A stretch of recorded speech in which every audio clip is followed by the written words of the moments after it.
In August, join our coverage of the World Athletics Under-20 Championships from the 1st to 6th of August 2022 from Cali, Colombia.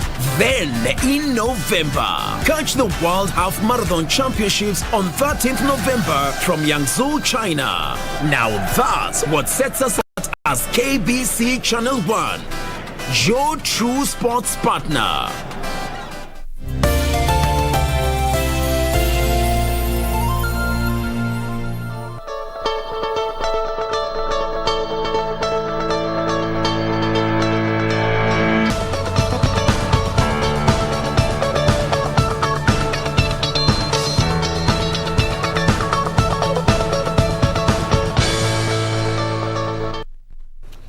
Good morning, the 6th of June 2022, and this is KBC Channel 1 in the headlines. It's just 64 days to go in as far as the August 9th polls are concerned. I'm Regina Manyara, glad that you took time to be with us this morning. Remember, further details are still available on our website, that is www.kbc.co.ke, and we appreciate each and every person who is online with us this morning. Keep your feedback coming. Get us on Twitter at KBC Channel 1, and my Twitter handle is at Ray Manyara. As it stands, in the last 24 hours, the country's COVID positivity rate is at 5.1%, having recorded 112 new cases of COVID-19 infection. So we are not out of the woods yet, not just Kenya only, but even across the globe. So do what you have to do. If you're required to mask up, well, do so. Continue keeping social distance where you can. Wash your hands thoroughly with running water and soap, or use a sanitizer that is already been okayed for that. Now we cross over to matters education, and we have seen in the past leaders come out to say that, educate a child and you secure the future of the country. Now imagine your child having to walk for 10 kilometers to school. Imagine this child having to learn in a dilapidated classroom that has gaping holes on the walls with no windows or doors. This is the reality of pupils in a school in Laikipia County. Poor infrastructure in the school has contributed to low performance and prolonged absenteeism, as children here face untold challenges in their quest for education. Our editor Caroline Kamau brings you the story of Mbombo Primary School and efforts being made by education stakeholders in the area to change this narrative. Located in Laikipia North, Olmoran Division is Mbombo Primary School. The institution has a population of 224 pupils and hosts children from the early childhood education through to standard 8. Like many other schools in this area, Mbombo has faced the challenge of inadequate classrooms, lack of latrines, and water shortage, which has had a negative impact on the academic performance and retention of pupils. When pupils are in the classes, most of the time, since there are holes in the classes, they are looking outside. So even concentration cannot be there. Hata tuko na maji, tulikuwa na shida kubwa. Kunawa mikono, hatukuwa tunanawa mikono. Kitambo tulikuwa tunaitisha wazazi, wanaweza leta ama wakosa. Wasipolete watoto awali, hawakunywi maji, ama mtoto ilikuwa inabidi abebe yake kutoka nyumbani. The sentiments are recorded by Rachel Cheruto, a parent in the school. Ungeambia mtoto aenda shule, anakuambia siendi shule ya matope. Gertrude Anyona, a teacher at the institution, says absenteeism of girls and their retention in school has for years been a major challenge. Kabla tujajengewa hizi choo, kwa sana wanafunzi kwa wasichana walikuwa na shida mingi. Kama ni kwenda haja walikuwa wanaenda msituni, na sana ilikuwa nafanya wasichana wasikuje wakati wa mwisho wa mwezi wakipatwa na hedhi, sababu walikuwa wanaogopa kukuja shule kwa sababu hakuna mahali wangeenda kubadilishia. The face and narrative of Mbombo Primary School is, however, changing thanks to the partnership of Constituency Development Fund, Habitat for Humanity Kenya and LG Korea.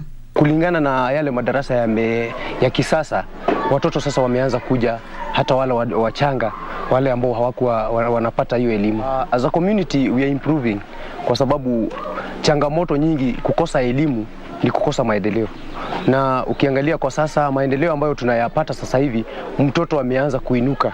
Their optimism is also registered by pupils in grade 6 who are looking forward to learning in better classrooms when they graduate to grade 7. According to Nixon Otieno, the interim national director at Habitat for Humanity Kenya, support of their partners has been instrumental in implementing change at Bombo and the surrounding community. Apart from Bombo, within Laikipia North, there's another school that we are already doing something. It is called Neighbor Primary, that we are doing similar things. So classrooms are also being done there. We're also going to look into the issues of latrines, rainwater harvesting system, so that we can be able to start a transformation within that area. So we are not about to move in the area of Laikipia North. We've been there since 2016, and school programming is something that we started in 2020. We want to go on. A lot more, however, needs to be done to address the existing gaps in not just Bombo Primary, but other schools in the area who suffer similar challenges. That is a report that is still available on our website there by Caroline Kamau. Now that takes us to the sporting arena, where defending champions Tusker FC are still perched at the summit of the Kenya Premier League standings after a comfortable 2-0 win over Bidco United at the Kasarani Annex Stadium. Meanwhile, second place Kakamega Homeboys got a walkover after Talanta FC failed to show up for their encounter at the Ruaraka Stadium.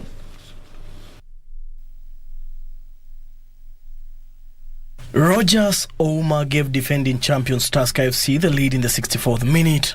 Lawrence Luvanda ensured the Brewers bagged maximum points after scoring the second goal in the 74th minute.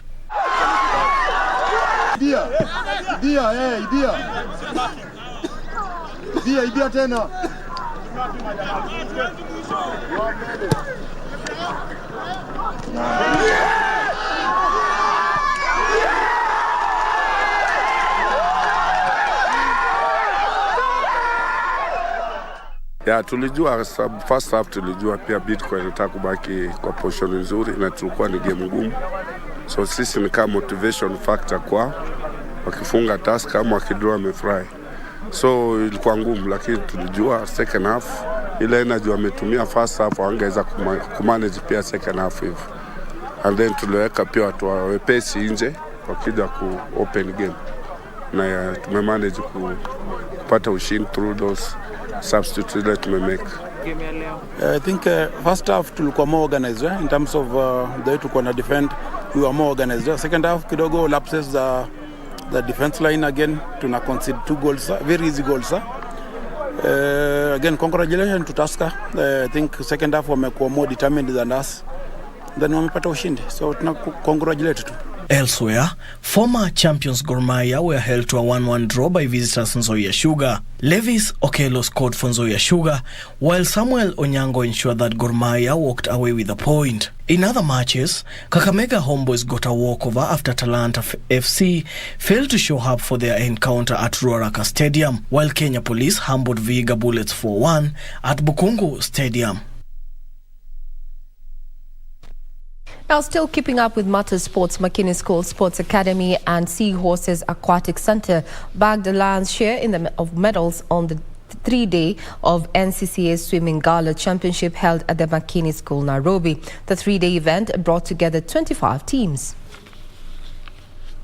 Neo Olenko from COS's Aquatic Center won the boys 10 to 11 years 100 meters butterfly ahead of Nathan Waziri and Ryan Mukoto, who came in second and third respectively. We need to start at getting our swimmers into training.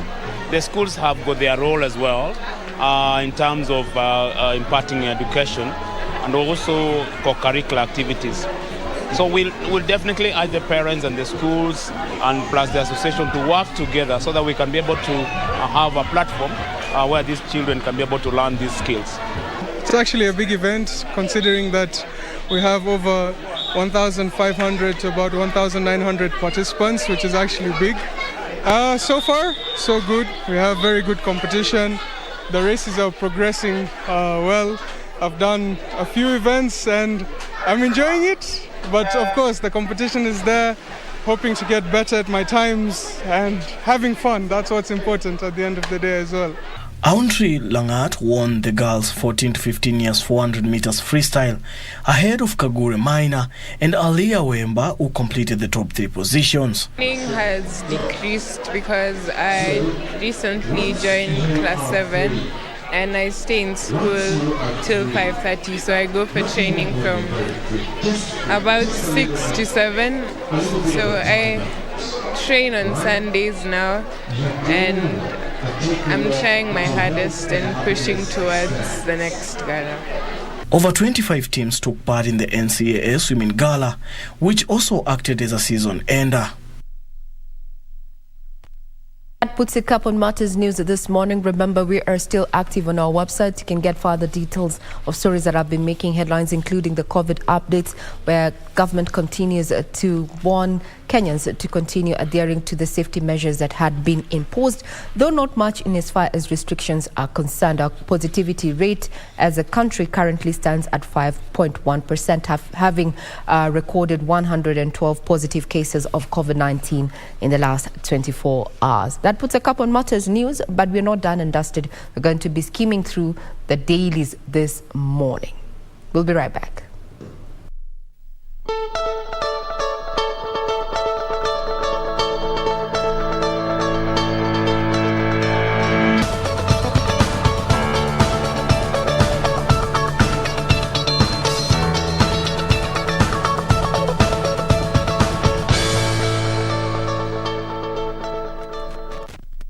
All right, welcome back. And speaking of skimming what the dailies have for you this Monday morning, we'll be looking at the different dailies that we have. And we start with what the PD is holding for you today with the main header on issue on basically what is happening in KEMSA, whereby it says that most of KEMSA workers may not be allowed back. This is what the CEO is now saying, citing the fact that there was lack of proper qualifications, and also those that were promoted, that was done in not the correct way. She says that it was not in the right procedure. So this means that out of the already existing 900 employees at the national suppliers, 559 may just end up losing their jobs, because out of that number, it's only 341 who are eligible to work, in essence, who are promoted in the right way and who got those jobs in the right way. So that is what is happening, or basically that is what is the latest there when it comes to the audit that is being done at KEMSA. Also, showdown expected as Huduma number is now set for its 3rd reading before Parliament, whereby the Speaker, Justin Muturi, is expected to release a ruling on the same. Remember, there had been issues of it being unconstitutional, as it was cited by the Garissa Town MP, that is Aden Duale, as well as civil society groups and also the NGO. They had posed perhaps cited issues of it being unconstitutional. So we expect to see how the National Assembly Speaker is going to rule on that, whether it's actually whether he's going to pass it as unconstitutional as it were, or bring some, or basically pass some other ruling on the same. So that is also what is happening when it comes to the Huduma number bill. And obviously, just going by what the IEBC has been doing for the past weeks in terms of clearance of aspirants, and this is what we have on the latest when it comes to the presidential aspirants. At least so far, we know that 5 have already been cleared. Today, IEBC is expected to meet 3 more other aspirants. If at all they get cleared, then that would mean that we'll be having a total of 8 presidential candidates. If not, then it still remains at 5 who have so far been cleared. And even as this is happening, Third Way Alliance presidential aspirant was disqualified yesterday, citing issues of not meeting the basic requirements of the 48,000 signatures, as well as presenting copies of IDs. And in his statement, he said that in fact it was unrealistic for IEBC to ask of that from the candidates. He also said that in 2017, when he was vying, he was not asked of the same source. So he's just wondering why IEBC would be asking of that. And he also further on said that he's actually taking the matter to court today. So we're to see how that will pan out. And also, don't fall for street pledges. This is what clergy is now cautioning Kenyans. They say that Kenyans need to be very careful even as they scrutinize what these political leaders will be telling them. This is also coming at a time whereby we expect to hear the Azimio la Umoja One Kenya manifesto, which is expected to be presented today. So that is how the PD is looking like this Monday morning. Victor. Right, so let's take it from there. On the front page of the Star newspaper, Raila's 10-point beef with IEBC include the register, identification of voters and transmission of results. Odinga asks Electoral agency to clear the air ahead of the general election. That was the front page of the Star newspaper here. Jobless nurse who is 26 years old, who worked as city carpenter, hired in Kisumu County as a nurse. Details shortly. Ruto comes in Kiambu, heads to Northeastern for week-long campaign. And lastly, Wanjigi, Odinga betrayed me as we planned big match to State House. Moving on to the second page, 11 die in Kitui crash. A survivor says that Matatu was speeding and overloaded. Says that the vehicle was making its last trip from Mbondoni and no one wanted to be left behind. He said that speaking at Kitui Level 4 Hospital, where he is admitted, the said victim said that the 14-seat Matatu was also overloaded. The accident happened minutes after 10 p.m. near the Roads Department camp on Kitui Kanyonyo Road, just off the Kamwingi Garissa Highway.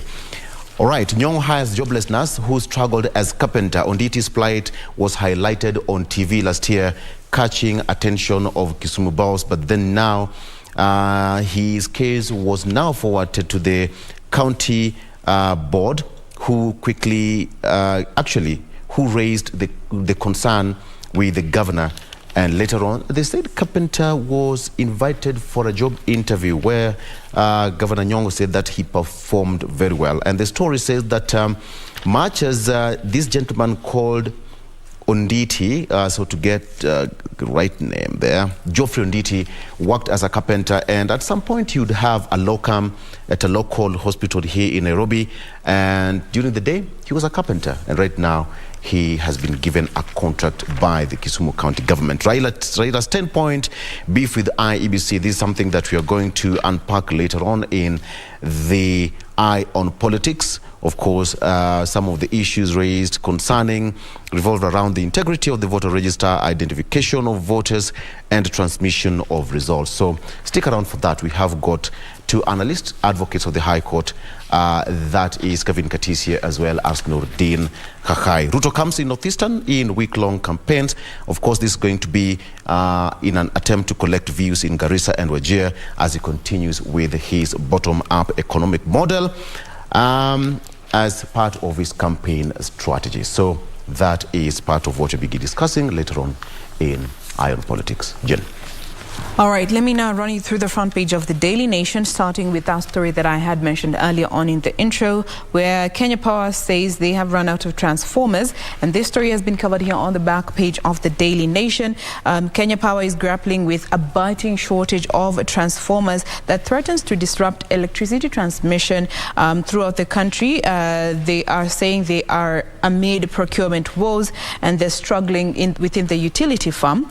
So according to engineers, they say they cannot replace their faulty transformers, and they are compelled to take them out, take them to their take them for repairs, and this consequently takes lengthy periods. So they are warning that so many people are going to be going without electricity for long periods, as some of these transformers that are faulty are taken for repairs, as they cannot just be replaced like that. They go on to say that transformers are expensive and we can't just replace them with new ones because they are faulty. Now, according to data from Kenya Power, they show that on average, each customer in a month goes without power supply for at least 4 hours and 3 minutes. And we all know at least in a month, a day or two, you do not have power. But according to this data, it is at least 4 hours within a month that each customer who is under Kenya Power goes without power. And they are looking at a figure of about 8.27 million people who are connected through Kenya Power. Now, they say they're seeking to buy some 2,144 transformers, and they are still looking to acquire at least another 6,000 more in order to address the crisis that is in the country. But as it stands, that is the situation. Away from that, still on matters to do with financial shortages, Kenya Railways on the spot for 1 billion SGR payments. Story has also been covered here on the back page of the Daily Nation. This is in regards to payments that were made out to individuals who were affected by the construction of the SGR, where their lands had to be acquired by the state. So lawmakers have given the Kenya Railways Corporation 3 months to recover 1 billion Kenya shillings that it is said to have paid as compensation to faceless individuals that were affected by the building of the SGR. And this is so because this 1 billion cannot be accounted for, as it was paid out to individuals whose identity cards cannot be found, which are part of the documents that were required to verify these individuals. They needed their identity cards, their PIN certificates and title deeds that were surrendered from the National Land Commission. But according to this particular story, 1 billion cannot be accounted for due to these records missing. So they have been given 3 months to recover this money, or else I'm pretty sure that will now proceed on from that particular point, legally speaking. Away from that, coming to the main read on the front page of the Daily Nation, a race like no other. Pictured therein, we have Deputy President William Ruto and the Azimio flag bearer Raila Odinga. They say that the political posturing between Ruto and Raila is a game of smoke and mirrors that pits claim of incumbency against two men whose pasts are poles apart. They go on to compare the journey of Ruto's journey, politically speaking, as well as Raila Odinga, where they say Ruto was actually groomed by the late President Moi, while Raila Odinga was actually detained by the same regime, consequently pitting them as individuals that are poles apart, and yet now here they are face to face, eyeing the same seat. These and so much more will be coming up in our political segment, just understanding where we currently stand, given they have both been cleared to vie in this year's presidential race. That is all that has been covered on the front page of the Daily Nation. Regina. Now we start off with stories that are making headlines across the world. According to this particular daily, is that 49 persons were killed and hundreds hurt in Bangladesh, blast there. And according to this particular report, this happened at a storage depot near the city of Chittagong, Bangladesh, and hundreds of people had arrived to tackle the fire when a number of shipping containers exploded at the site in Sitakunda. Industrial fires are common in Bangladesh and are often blamed to poor safety regulations. We're going to be keeping tabs on that. And also across in Britain, now, Prime Minister Boris Johnson could face a vote of no confidence in Parliament over a scandal. And as Parliament resumes today, we're going to be keeping tabs on that, especially focusing on Sir Graham Brady when Parliament returns today. There's been a lot of controversy around how the Prime Minister has been handling himself, especially with the COVID-19 situation. And according to sources, is that he might not actually survive. But yes, we have seen many a times him put on the spot and still holds strong. So that's just but a sneak peek of what has been happening across the world. So let me bring you back to the local politics. And with 64 days to the August 9th polls and IEBC there with just under 24 hours to clear those who are going for electoral seats ahead of the August 9 polls, doubts have been cast by politicians as well as other bodies in regard to the IEBC's preparedness ahead of the elections. Now, yesterday, under the umbrella Angaza movement, 10 civil societies urged IEBC, or rather argued that IEBC was not ready, and they cited a number of interference of voters' register, fairness of procurement of election materials, watertight electoral technology, ambiguity of the elections calendar, and non-gazettement of polling stations, among others. These particular issues that were raised, we've also seen while Azimio La Umoja flag bearer Raila Odinga also put into question the issue of the voters register there. We're going to be keeping tabs on that at a time when the chair, Chebukati, there maintains that it's all systems go and that the body is ready to conduct free and fair elections come August 9th. So today we're expecting that Azimio La Umoja is going to be unveiling its manifesto that is, they expect is going to propel them to government after the August 9th polls. The 10-point manifesto is going to be put into perspective as they look at matters politics in not too long. But also still keeping up with what is happening in as far as Azimio is concerned is that we have seen political parties go to a word loyalist, and some of the beneficiaries of this under Azimio is none other than Kenya National Chamber of Commerce and Industries, that is President Richard Ngatia, whose political lifeline got a lease of life after he was appointed to lead the National Azimio La Umoja campaign team, basically so that he can target the business community. Further, one of the others that has benefited, so to speak, is none other than Nairobi Governor Anne Kananu, who is going to be heading the Nairobi campaign team. Remember, all those remember former governor aspirants actually stepped down last month and announced the support for Azimio candidate Polycarp Igade. So as we wait to see what the manifesto is all about in regard to matters of Azimio, well, that is what is happening, somewhat getting their rewards for loyalty and choosing to stand by Azimio La Umoja. Azimio to unveil manifesto today. That's a main read and main focus in as far as matters of politics are concerned. We're also going to be keeping up with activities being conducted by the IEBC, given that the deadline that has been gazetted is the 7th of June, and today being the 6th, well, we know it's a rush against time there. Just but a sneak peek onto what we have on this particular daily this morning. I'm Regina Manyara. I leave in the able hands of my colleagues, that is Victor Olo and Doreen Arange, to bring us up to speed with what is happening on our major roads, being a Monday morning and the 6th of June 2022. 64 days to go to the August polls. Have a pleasant viewing.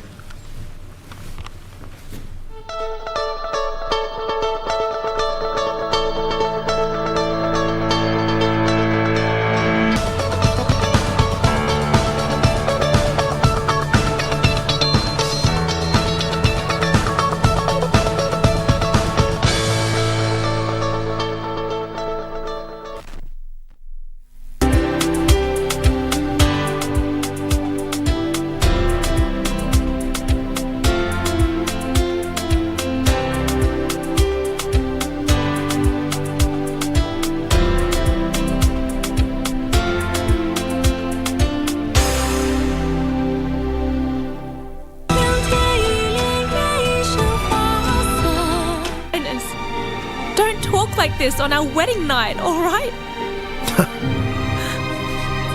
Wedding night?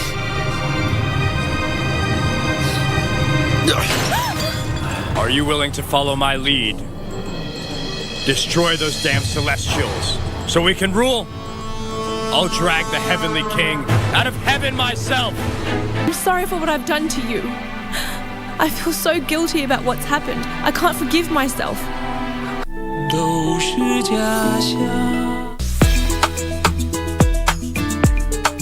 Wewe ni nani?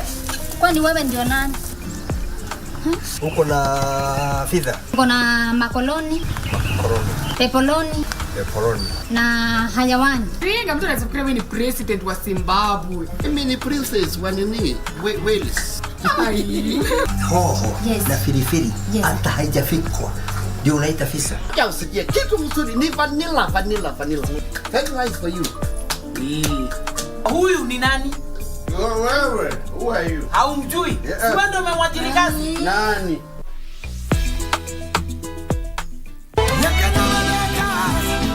But how did you find him? Adrian found him. Adrian? You got away with it, didn't you? Child will no longer be able to know his father. My child will no longer have a father. Why did you tell your father that you're now pregnant? But you come back.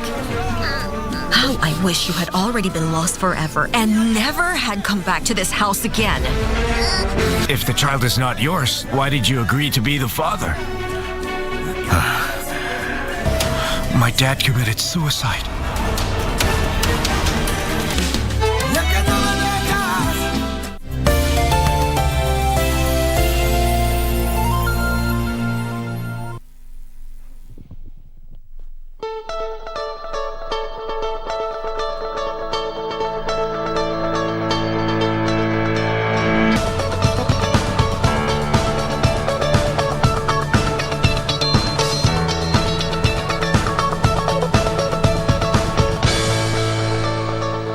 Exactly 27 minutes to the top of the hour. Time for us to quickly look at how traffic is on some of those roads that we talked about earlier. And perhaps you can just begin with Muthaiga Square as you head over to the city center, obviously leaving areas of Thika Superhighway. This is at the Pangani intersection there. This is how the area is looking like this morning. One of those busy areas, particularly in this early morning. Oftentimes, this is basically what you'd be expecting to see around this area. Remember that also these are just vehicles that are leaving areas of Thika Superhighway, leaving areas of Muthaiga, coming all the way to the city center. And on that particular stretch, this is as you branch off or as you leave the Muthaiga roundabout, branching off to Kiambu Road. On that particular section, actually on both lanes of this road this morning, heavy kind of traffic, in fact not moving at all, majorly at a standstill all the way as you head over to CBD via the roundabout there. That continues. In fact, it begins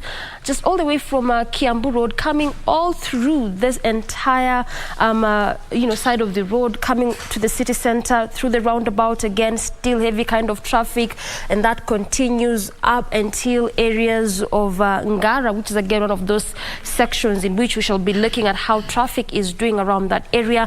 And particularly just as you leave Kiambu Road coming to the city center via the roundabout, particularly where there's really heavy kind of traffic, not moving at all, just at a standstill, clearly indicated by that maroon color, which basically shows that this is particularly on that lane that is heading over to the city center. And again, this is what you would be seeing on most, or better still on major roads as you head over to CBD. It is the morning hour, so obviously a lot of activities as you come to the city center, and this is again why you'd really be expecting to see most of roads looking this way, particularly in this early morning hour. So again, like I mentioned, this is specific to that lane that is heading over to the city center, and nothing is changing. Just as how it was is what is actually how it is, so nothing is changing there. As you leave city center, coming all the way through Thika Superhighway via the roundabout, again this is via actually the Muthaiga roundabout. On that section, moving at a swift pace. So for our viewers perhaps leaving CBD, leaving areas of Pangani, Juja Road, also areas of Westlands, if at all you're using areas of Kipani Road, coming to these sections, then this is clearly a good time for you. This is as you head over to Thika Superhighway, because how it is looking like green all through, so clearly moving at a swift pace, and that is how it has been, and that continues also past the Muthaiga roundabout as you head over to areas around Allsops, again on that section, also areas of Survey, Garden City, particularly just on that lane. Leaving city center is where is really a smooth sailing, no traffic at all. But on the other side, just also away from the Muthaiga roundabout, still coming from areas of Garden City Mall, coming from areas of the Allsops roundabout, all the way from Kasarani Police Station, as you head over to the city center. On that particular stretch this morning, heavy kind of traffic, in fact majorly on some areas on most of these areas, rather, it's not moving at all, just at a standstill. In some sections, moving at a very, very slow pace. And again, this is why you're seeing the difference in colors there, or better still, the cocktail in colors, which clearly shows the intensity of traffic in different areas along Thika Superhighway. So clearly, for our viewers perhaps coming to the city center, some of those alternative routes that you can use is as you branch off through the Allsops roundabout, coming through Juja Road. That is if you're not past there. If you're past that area, then this could also be one of those alternative routes that you can use. That is the Pangani intersection. We'll just be getting there in a few. But look at this. This is around the Utali College as well. Look at that heavy kind of traffic. In fact, on that section, it is not moving at all, just at a standstill. And again, this is also part of why the BRT is really taking shape. And you can remember, we had talked about this some months back, that this is also one of the fast roads in the country whereby they're testing the bus rapid transit system, clearly simply also because it's one of those busy areas, busy roads, a lot of activities in terms of companies, businesses, industries. Look at schools, estates, just a lot of activities around this specific area. So let's just look at that other alternative route. This is at the Pangani intersection. This is how the area is looking like, not so bad at all. So where you get to branch off is around the Muthaiga Square, coming through sections of Juja Road. That is through that intersection there, coming all the way to areas of Ngara Road. This is as you head over to the city center. So that is the other alternative route that you can use if at all you're coming to the city center. Also, again, this is simply because past the Muthaiga roundabout, areas of Muranga Road, not looking good at all. Areas around Fig Tree as well, not looking good at all. So clearly that is also part of why you can use that as your alternative route. So the area around Pangani intersection as well as Outer Ring Road could also be one of your two of your good alternative routes if at all you are coming to the city center. So also let's just quickly look at how Desai area is looking like, perhaps for viewers who are past these two alternative routes, and clearly there's no any other route that you can use if you're coming to the city center. So let's look at lastly how Desai is looking like. This is just slightly before you get to Muranga Road. This is how the area is looking like, not so bad at all.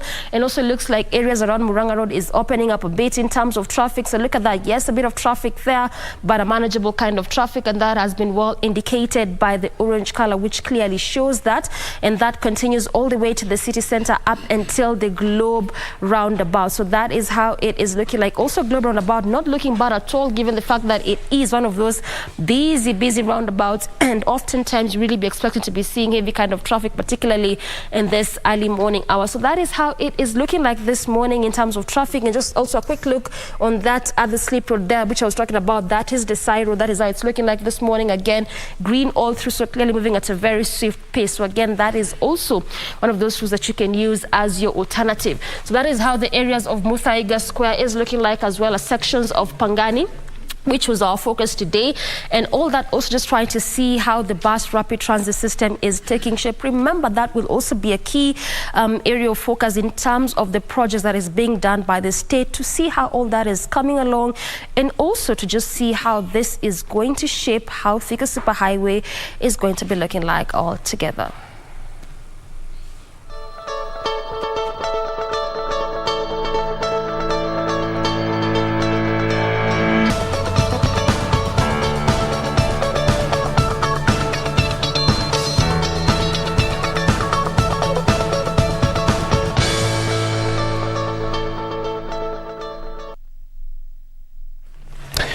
Very well. Now it's time for us now to take a look at what has been on the front pages of our local dailies and what has been covered and what has been happening over the past 1 week.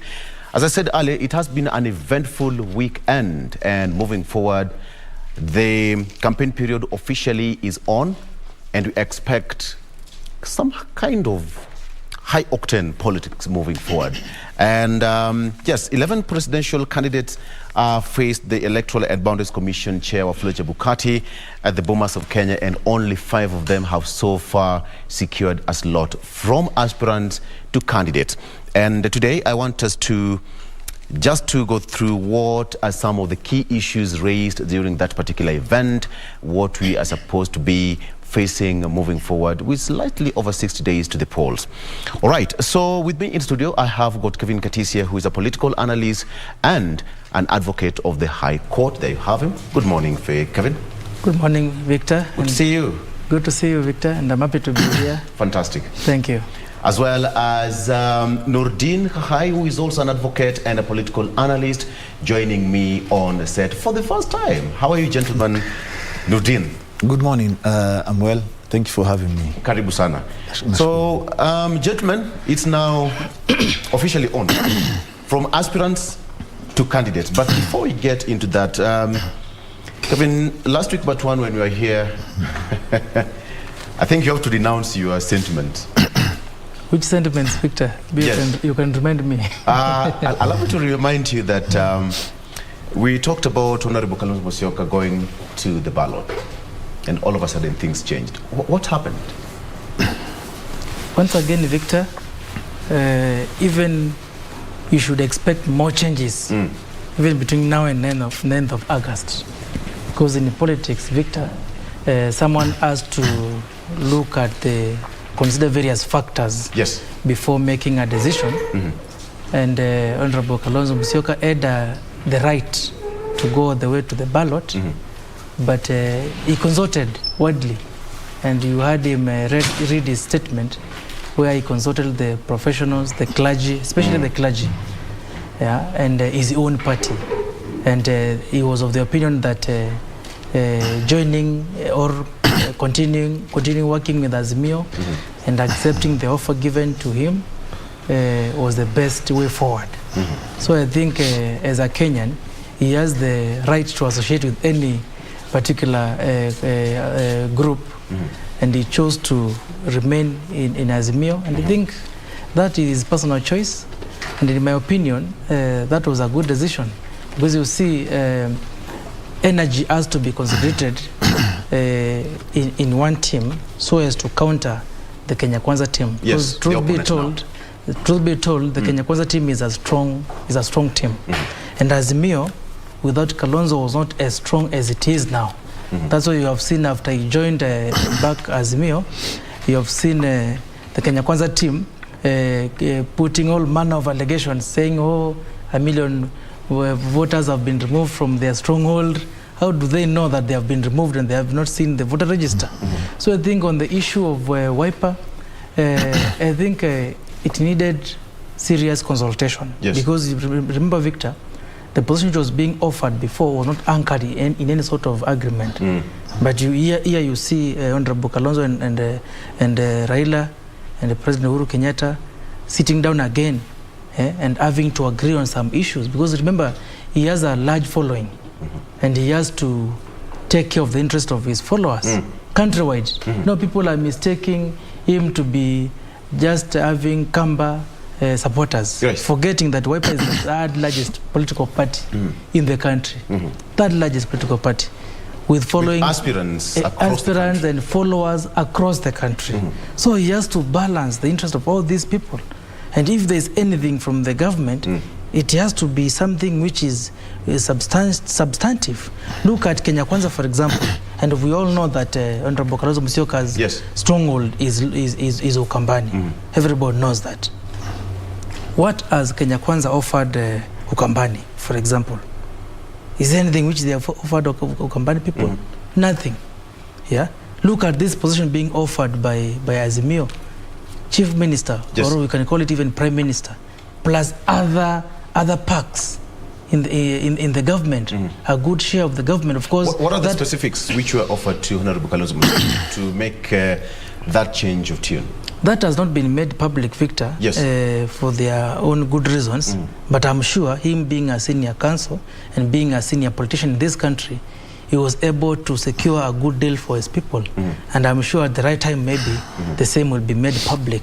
But when you see him saying, now I'm okay with this, it means he's fully comfortable that his people have now a good say. And remember, even in Azimio lineup, he's number 3. Because we have the presidential candidate Raila Odinga, we have the deputy presidential candidate Martha Karua, and him the chief minister, then the others follow. That is exactly what he wanted, a three-legged stool kind and of that's model. how it is. So you can see he has achieved what he wanted to achieve. That is not the three-legged stool, Victor. Remember, President Uhuru Kenyatta is the chair of the council, but now the people who will be in the government after 9th of August will be Raila, Mother and Kalonzo. It's a three-legged stool. And being there as a chief minister, Victor, remember that is a very powerful position, supervising all government projects and being in charge of all ministries. It's not a mean position, and of course, as much as the deputy president is the principal assistant to the president, right. But now here we see a prime minister like person who is now overseeing all government projects. Of the government. So it's a very serious and superior position. And I think those are the things he was considering, and for him to ensure that the position is not just a position for the sake of it. There are some perks to it. And there is some leverage whereby now he is number 3 in the pecking order. So I think, Victor, we must appreciate that Honorable Kalonzo Musyoka did a good negotiation for his party and for himself. And believe you me, with that kind of package, he will be able to deliver more than even 100% of his voter base. Unlike the Kenya Kwanza team. If you look at what they're offering, for example, the government is being shared like maybe with 3 regions. Yes. Mount Kenya, where we have Rigathi, Western, where we have now Musalia and Wetangula, and Rift Valley, the president. Look at these other regions. Look at the coast. What does the coast people have? Nothing. For Azimio, you can see Joe has been given a cabinet position. Yes. I think it's lands. If you look at Northeastern, what is there for the people of Northeastern, for example, in Kenya Kwanza? If you look at the other regions in Kenya, in Masai, for example, what is there for the Masais? So I think Azimio, just as its name, has ensured that there's inclusivity, in my opinion. All the other various communities in Kenya are well represented in Azimio, unlike in Kenya Kwanza. So with regards to Honorable Kalonzo Musyoka, Victor, and believe you me, and people know that he has always been the kingmaker. I believe this time round, he'll be indeed a kingmaker, and that's why you have seen the Kenya Kwanza team running out there and making... I'm still stuck there at that particular point, but let me get your opening remarks, Ludin. He's saying that Kalonzo Musyoka is now the perceived kingmaker. I don't know where you buy the same point, because before he joined, the Azimio La Umoja train, they say, that had left the station. So Honorable Kalonzo Musyoka is joining the train along the way. I don't know whether they're in Voi, somewhere in Manyani, or on their way to Nairobi. What's your opening remark? You see, first, I believe that they understand for you to be declared as the winner, you have to have 50+1. They do believe that they have a good number, or rather the formations they came up with. Remember, there's a time there's something called Azimio Mashinani, when Oka was still deliberating and moving how they're going to move. Now, the thing is, they needed Kalonzo so to complete that threshold, 50+1, because if they want to win this thing, round 1, as they are saying, they have to have everybody on board. Because if Kalonzo decided to vie, for example, there was a chance he would split the votes and end up making them go for a runoff. Or that is what is being said about Oka. But now, you see, Kalonzo, I tend to think he must be a hip-hop student. Because there's a song by Fat Joe who says, yesterday's prize is not today's prize. So Kalonzo playing hardball with Raila is because they've been there together for a while now. And he understands yesterday's prize, today you need me more. I think that's why. Because at the end of the day... Is that the case right now? At the end of the day, let me tell you, at the end of the day, you see, politics is a game of interests. That is why yesterday Raila, when they were at IEBC, he said, when you see our opponents, not enemies, it's a game of interest. They only differ on interests. And so the eye is always constant. And that is what Kalonzo was looking for. You see, in taking this time, he needed to feel some certain safety in that once we take over government, I will not be thrown to the sideline. You know, you see, our politics is made of deceit and conmanship. That is what you always hear every other day. Deceit, conmanship. And there's always that suspicion that you might go and forget about an agreement we made, because we have so many MOUs in this country that have never been fulfilled, starting from 2002 even, you know. So at the end of the day... So he was cautious about those MOUs? Him playing hardball was to cater for his interest. In that, if you want me to... You remember, there's a time Mutula was saying Kitaumana, because they say that chief minister, what is chief minister? That is just a title where you can be demoted tomorrow or fired. So I think there was a time they say they wanted it anchored in the agreement. I don't know if that happened, because the Registrar of Political Parties said she has not received any amendment to what was filed by Azimio. And if it will happen in the course of time. So I believe any concerns he had, because I'm sure he had concerns, any concerns he had as a politician, for him to join them finally, it means that they have already moved beyond those concerns. And that is why he's ready to campaign for the Rarua ticket, as it's been called. Because at the end of the day, I'm sure he had to swallow humble pie and accept Martha as a deputy, because he wanted to become the deputy. But you see, as per the situations, as per the current situation, and the it was going to be hard for him to be picked by Raila Odinga, because he had to counter whatever was being done by William Ruto to make sure William Ruto doesn't get 90% votes of Mount Kenya. So it was a balancing act, and I believe he has agreed. That's why they're moving together. But I will tell you for sure, both camps, the art of conmanship, deceit, and suspicion is always going to be part of our politics, because we have never moved away from it. People have always lied to one another, and when they get there, they realize what is really awaiting them. So that is why our politicians are always skeptical, you realize. And I understand where he was coming from, but now that he's there, I'm sure, as the papers are saying, we are in for a tough time, being Raila Amolo Odinga's last chance, since that we're looking at his age, for example, and seeing that William Ruto, he's saying he has never lost an election. So you can imagine him saying that they have never started campaigning, that now they will campaign. That's what they said. So you can imagine the campaign we're going to go into moving forward. So that is why I believe... It's going to be brutal. That's why I believe they needed everyone on board, because they say now Kambani is locked. You get? They say now they have Kalonzo, Kivuda, and Ngilu. So it was more or less like, I think they are trying to create the NAC 202 kind of thing, because when you look at it, the only thing they don't have is Amboga Botun.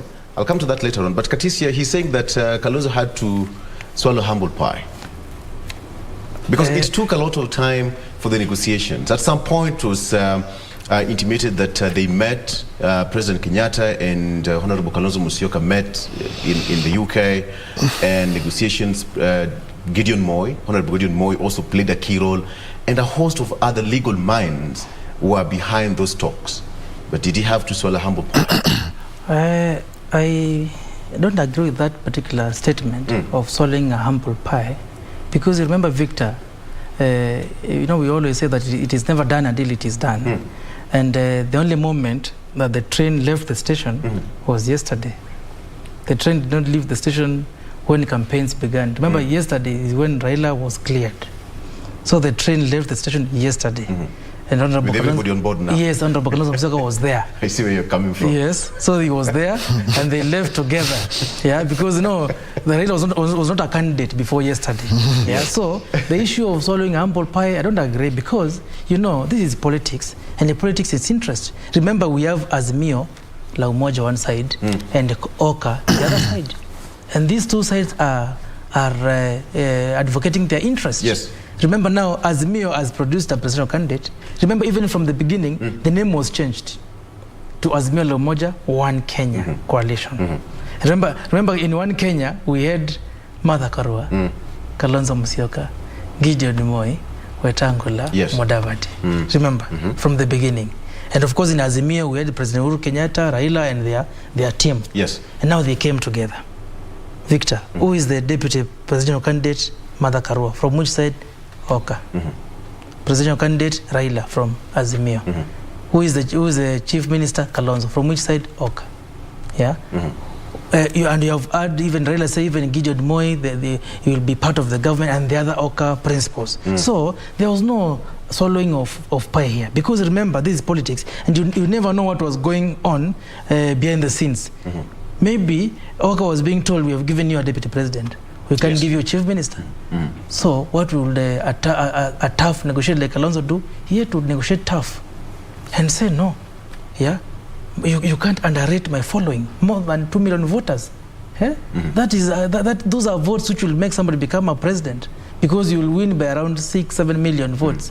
So with more than 2 million votes, Victor. So I think it was a political reality and political success after tough negotiation. And of course, Raila, Kalonzo, and Uhuru, they meet at their own level. Yes.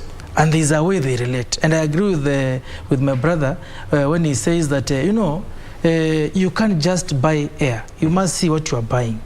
So if you are promised, Victor, I'll make you this and this, and there's nothing to support that, how will you accept to buy such a thing?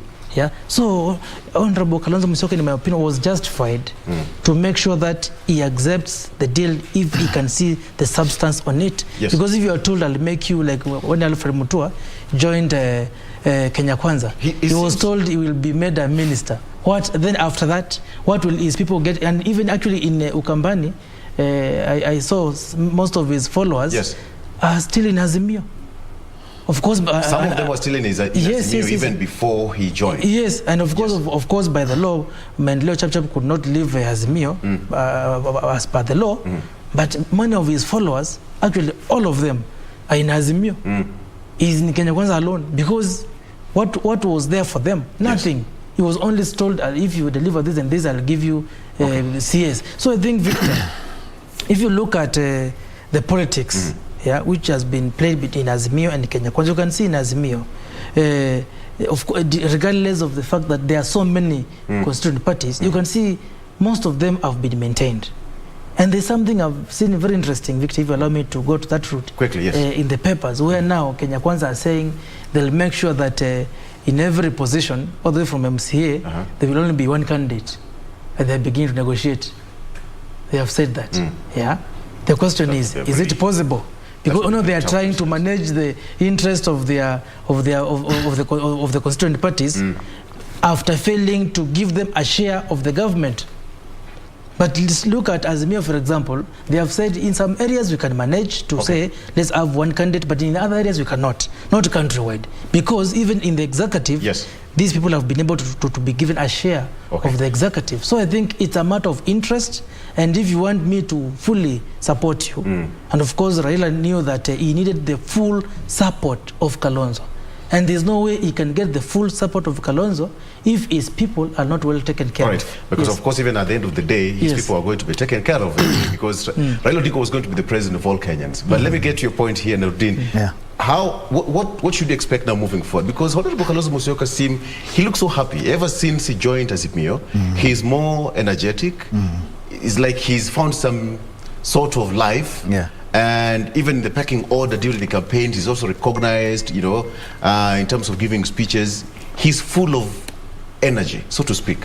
What should you expect now that Katisi said that the train left the station yesterday? I believe what you should expect is a campaign, a serious and vigorous campaign. If you look, Kenya Kwanza have distributed themselves today and tomorrow. They have campaigns in some in Rift Valley, some in Machakos, I've seen, and some are going to be in Central. So what Azimio is going to do, as you heard Raila say yesterday, he has someone from Coast, he has someone from Kambani, and what have you, and from Nairobi. Everyone is going to be given a task.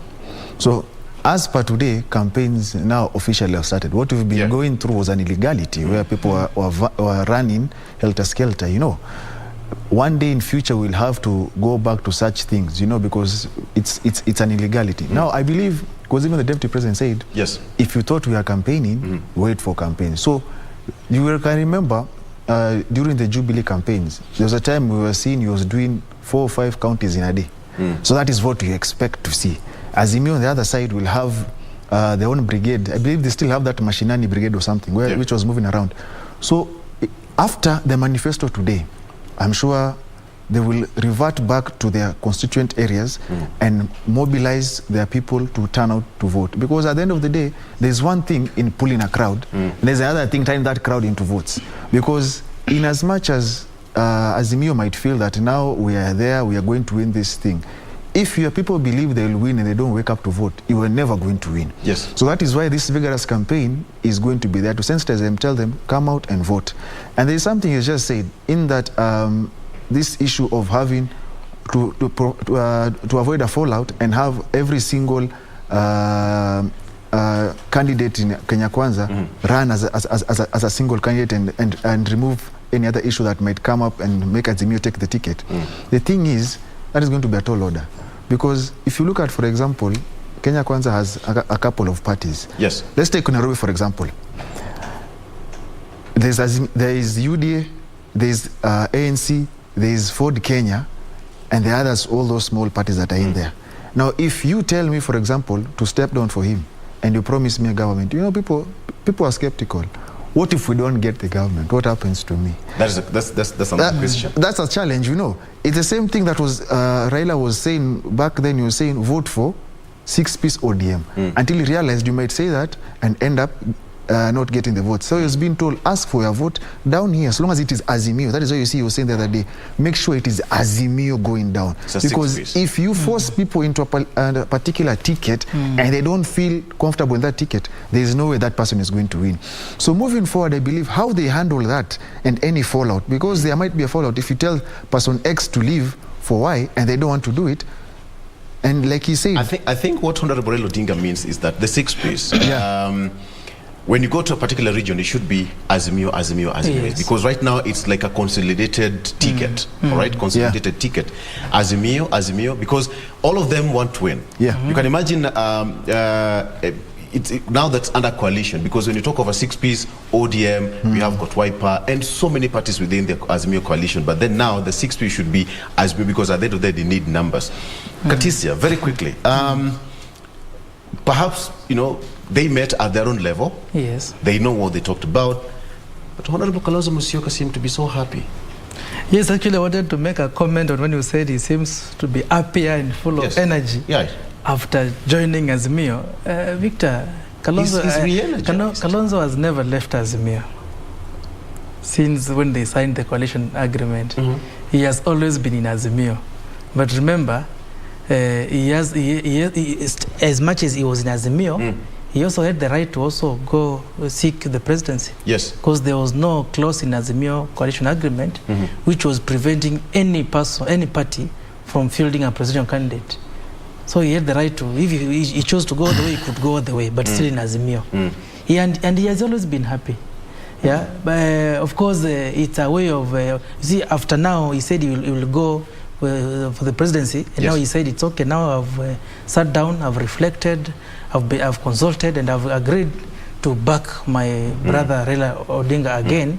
That is not rejoining Azimio. Yeah, he has always been Azimio. But I agree with you when you say he's full of energy. Yes, he's full of energy because he believes in the decision he has made. He believes now, since I have decided to support Raila, we must win this seat this time around. Remember, he has supported Raila for this is that time for the presidency, 2013, 2017, and now 2022. Yeah, and he has the reason to wake up and recollect all the energy that he has and make sure that they win this seat. Yes. Yeah, for the sake of Kenyans, because you know the motivation as Mio have is to make sure that William Ruto does not become the president of this country, because of course he has his own strengths, but also he has his own weaknesses. The same case applies to this other side. Yes. Yeah. So, and now for you to be a prime minister, if I may call it that way, your team must win.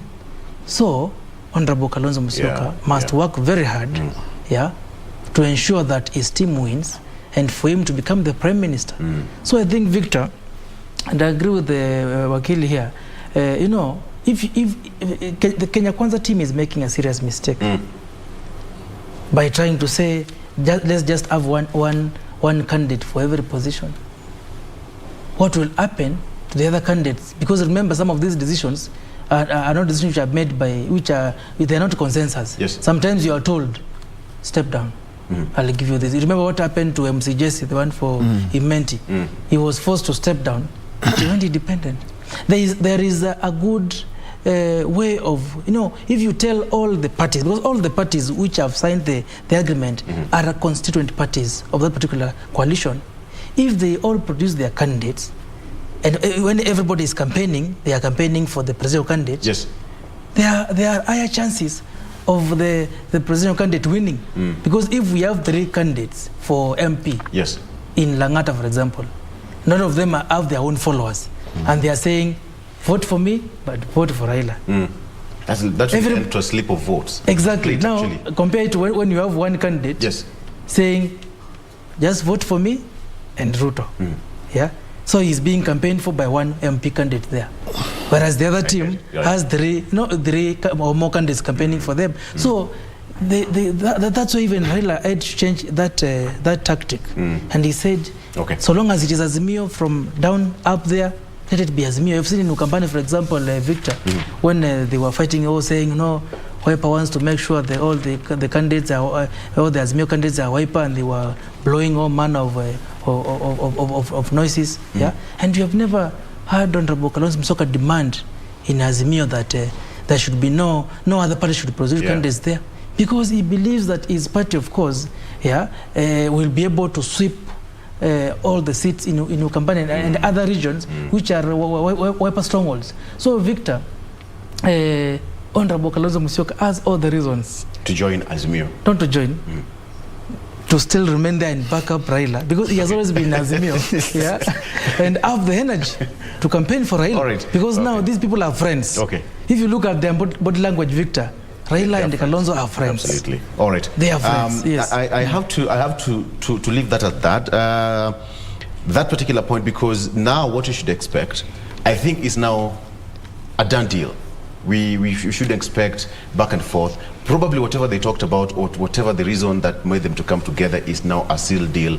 And moving forward, because it's now a joint campaign, all of them. It's now a joint campaign. Yes. All right. So at the end of the day, it's Wananchi who will make a decision come 9th of August. But gentlemen, now let's move to yesterday. Raila Odinga was cleared. The 5th candidate to be cleared on all manner of scenarios that Kenyans, as we know it, the 5th candidate to run for the 5th time was cleared at 11 a.m. The 5th stab, and the 5th candidate to be cleared on 5th of June. 5th of June. 5th of June. Kenyans are just creative in their own ways. Somebody sat down and came up with that narrative and that script. But okay, that is just that. But then the 10-point agenda that he raised, the concerns that he raised with the IEBC, some of these things were raised during the 2017 election. And if you heard what Chief Justice Martha Koome said last week, that she hopes that some of these cases are expedited and cleared before we go to the next poll. And I believe even Chebukati himself, as senior counsel, is so much aware that we are going as a country, we're going for an election, and yet we have got some cloud of court cases still hanging over us between the IEBC and political parties. Let me start with you, Nurdin. The 10 points that Honorable Raila raised.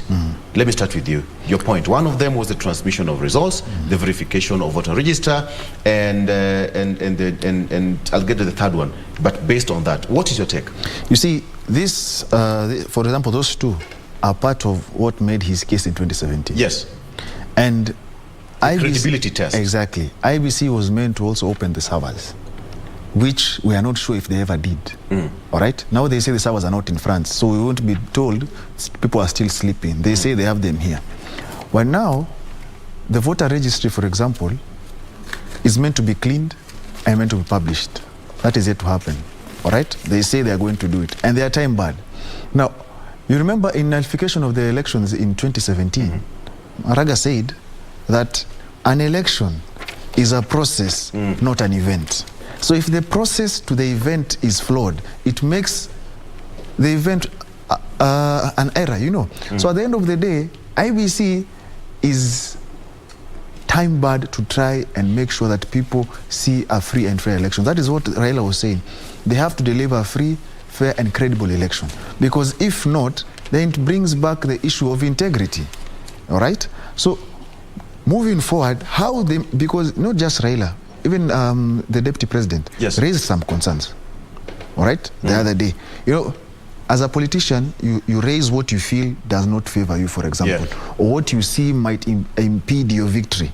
So how they maneuver around that to make sure that, because there's no single candidate that is ever content, you always feel like you're walking on eggshells, you know, so that you can never be 100%. But to make sure the process is as transparent as possible. Because there are things that were raised by Raila. For example, about the procurement process that was done. Yes. You see, so if they can come out clearly and clear the air on the issues raised by both camps and any other candidate that has been cleared for presidency, right? If they can come out clearly, because they still have time, if they can do that before the elections, that will be a massive boost on the integrity, a massive boost on the results that they finally release. Because if not, anyone can go to court and say that, you know what, you went into these things, people are not well prepared, they are not ready. Because then you realize there are times IEBC has been saying, even this year, there's a time they said they're not ready. Then they came and said, now we're ready. You realize, so what was the gap between when you are not ready and when you're ready? What happened in between? What was the missing link that now is there? So those questions have to be raised, and it is good that they're being raised right now, as when they were getting cleared by both candidates. So IEBC should fast track between now and July, because if you get to August and you're still clarifying... Time is bad, because if you look at the date, actually for politicians and the timelines that given by IEBC, with all these 10 points that were raised, do they really have time to... They don't have to. You see, this is a question I keep asking myself. So in 5 years, what have you been doing? All right? What is, do they really have a 5-year plan or a 10-year plan? Because now we should be, they should be planning on how we move from this manual issue, because procurement is also part of corruption. This manual issue and move to electronic. How? Do you have a system or a plan of how we are going to get to that point? Yes. Because if, for example, ODM could carry out the nominations electronically, why can't IEBC plan on moving from this manual issue of always procuring ballot boxes and papers and turn it into electronic? You realize? So they need to be, that is why we're given a 5-year period to plan yourself. So if they are not ready, then we're in for a rude shock. But I believe they should clear the air on every single point that has been raised to date, so that these candidates can stop using those things in the campaign platform. Because when they go for a rally and they say this thing has been rigged, and you haven't clarified, they say this thing has been planned, you realize? So it puts the integrity of IEBC into question, and that makes it a flawed process moving forward. It makes it a flawed process because, Kevin, he's raised a very good concern, because, you know, as per the law, registration and voter registration and sensitization is a continuous process. It doesn't stop. That's why Chebukati and his team were still intact in office. And even at some point where they didn't have enough quorum, they had to fill that gap very quickly for continuity. But then the issue was revolved around integrity of the voter register, that is one. Two, identification of voters, and 2, transmission of results during elections. These are some of the three areas compressed from what Raila Odinga said yesterday, the 10-point issues that he wanted. But then, these 10 points, it's now putting IEBC at crossroads, because we're just slightly over 60 days to the polls. But then, these 10 points raised by Deputy President as well, who is a serious contender in the election, and again, Honorable Raila Odinga again. Where does this leave IEBC? Yes, I think, Victor, both William Ruto and Raila Odinga have a good reason. They can never be wrong. For raising these concerns. Yes. And they are justified. Remember, they are players in this election, and the IEBC is the referee. And there must be fair rules. And all these rules must be known to the players. Yes. The issues which they are raising on the issues of voter registration, when you see William Ruto saying that 1 million voters have been removed from the register, from his stronghold, and you also saw Raila yesterday saying more than 1 million voters also have been added to the register from some regions without clarity on how they were added. You know, this is a serious issue. And you know, IEBC, when they were responding, they said, please wait until we audit the voter register and we gazette the same. Which is done by KPMG. Which is done by KPMG. After it has been gazetted, I think that is the right time for people to raise complaints. For now, they are raising concerns, and IEBC should seriously consider those concerns before they even go ahead and gazette the register. Victor, the issue of transmission of results, we all know that was the main issue in the presidential petition in 2017. Some of them lacked even a backup. Yes. No, Victor, if you look at Article 91C of the Elections Act, where the IEBC is allowed to transmit election results electronically, it is supposed to make sure that that process is a process which is guarded and secure, whereby there can't be any loopholes where the results can be tampered with. Because Raila was very clear in his concerns. Yes, he said, how can you ensure that the results as they are being electronically transmitted, they are not tampered with? And the IEBC chair was not able to answer that question at that point.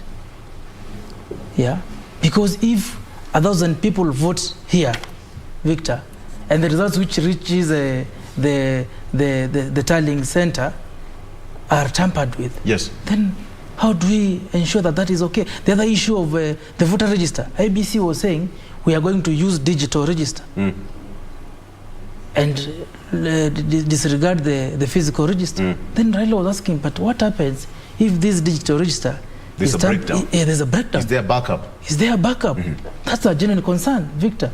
That's why IEBC should also consider these concerns. The other issue of network connectivity, and the IEBC was saying in a polling station or polling center, if maybe there is network challenge or power, the PO has the power to transport those materials to another polling center which has the power and the network. What happens along the way? Yeah, and the other thing they were saying about the PO being given the power, if there are some materials inserted, and they are to open the box. And they know, remember the box is sealed, Victor. To open the box, remove those materials, and close it again. Don't you see that can bring an issue of voter election incredibility? Yeah, whereby some materials can be inserted by the POs. Because when you look at that, for example, an election, opening of those boxes should be done after an election and cleared that the polling station is done, and now we want to do the official counting. That's where you have to know the spoiled vote. Person X got this and person Y got that. All right? So some of these concerns, you can imagine a PO somewhere in West Pokot, or my home county of Homa Bay says that, you know what, how would I know that there are stray ballot boxes, papers in that box? What criteria did you use? You know, the integrity test that now IEBC is put under. Perhaps Chebukati did not see this coming, Nurdin. He didn't see these 10 points floated on his face on that particular day. Yeah. Did he? He didn't. Obviously, he didn't. But he expected something from Raila. You see, the sad reality is that away even from the 10 points from Raila, the clearing process of presidential candidates is also a question. Because people are asking, what is so wrong with Mwangi? What has he done? You realize? And he says, you cannot see me, you don't want to see me, and you're my RO. You realize, by being the head of IEBC. So you realize, this process is being looked at by people. So if the process is going to be flawed, like I told you, it's going to affect the results that you're going to announce. So for example, what Raila in essence has told him, precaution on what you're doing. Look at what, for example, like he talked about even the appointment of ROs. You know, IEBC moved to have appoint ROs without participation of the political parties, without sharing the details with them. So Raila is against that as well. The issue about transmission of data, of technology. My friend here just raised an issue about electricity and network. What has IEBC been doing the past 5 years? Because if you haven't solved that, then it's like we're moving into a battle zone. People have guns and we have knives. Are you prepared? You get. So at the end of the day, what was raised yesterday, he doesn't have time. Because in as much as what some might say, the deputy president said that his votes were reduced, and say that maybe he's lying. It is upon you to prove that he's not lying. He talked about 800,000. Exactly. So even if we say, so how do you know? It is upon you to prove that what he's saying is a lie. Because if you don't, he will run with that thing if he doesn't win. He will say, I spoke about this thing before the elections. And you see the gap between me and him is 1 million. These are my 1 million votes that are missing, for example, you know. So, and you know, politics is an art of laying seeds of doubt, so that it is easy for you to pick and whip your mass with emotion and run with it. So he has no time between now and August. He needs to clarify all these issues from both camps, and even those that he's clearing, who are saying that, oh, there's a ploy to make sure there are only a certain number of presidential candidates. So you have to prove that this person, for example, doesn't have signatures, or this person hasn't gone to school or is lying. Because if you don't do that, then all these accusations and propaganda as per politics will lie on your face, and you'll have nowhere to run. You will be in court, and whatever you'll have produced as a result will be nullified. This puts IEBC on a straight jacket, between a rock and a hard place, because now Honorable Deputy President says that 800,000 votes. Yeah. Question mark. Yeah. Raila Odinga, on the other hand, says that, you know, different counties, 1 million votes somewhere, you know, unexplained, according to him, unexplained. 1 million. So when you see Deputy President says that it's 800, Honorable Raila Odinga now moving the number higher to 1 million. Chebukati must be having a lot of work to do between now and 9th of August. And you remember there's a time he also said, days before the Deputy President spoke, he said there's someone who manipulated and some votes were added without specific details. So he himself also raised the issue. So if he doesn't solve that issue and you have the election like that, then the egg will be on his face. Because he doesn't have time, I can tell you for free, between now and August 9th. And we should not even be counting July, because, you know, when you get to July, that process is as good as done. Right. He only has a few days in between June now to clarify whatever needs to be done. Because once that cleaning of the data registration is done, it is all systems go. Because if my friend here is saying, after that, then you can come in and question. My friend, it will be too late. I can tell you for free. Because now, if, for example, somebody has added votes and they get cleared, how do you move away from that? So that is the problem that he's facing. And I believe, if you ask me, really, I don't think they're well prepared. But I hope they prove me wrong. All right. I think, Victor, before we get out of that topic, the question we should be asking ourselves, and I think Nordin has mentioned it, is a question of whether is IEBC prepared to conduct these coming elections. Chair, they say that you're ready. That's a question. According to me, and I would like the chair of IEBC to prove me wrong, he's not prepared. Remember, initially he was talking of issues of budget. We haven't seen him saying, now I have been given enough budget, I can conduct these elections. Yes. Issues which are being raised by these presidential candidates, they are valid issues. The issue of now the voter register is a very key thing. Yeah, I've seen them saying the ballot papers will be ready in 2 weeks. Yes, they are so concerned about now the voting. They're not concerned about now who are eligible to vote. The voter register. How will the election be conducted? How will the POs be recruited? Even up to now, they have not even started recruiting the POs and ROs and training them. And they are saying they are prepared.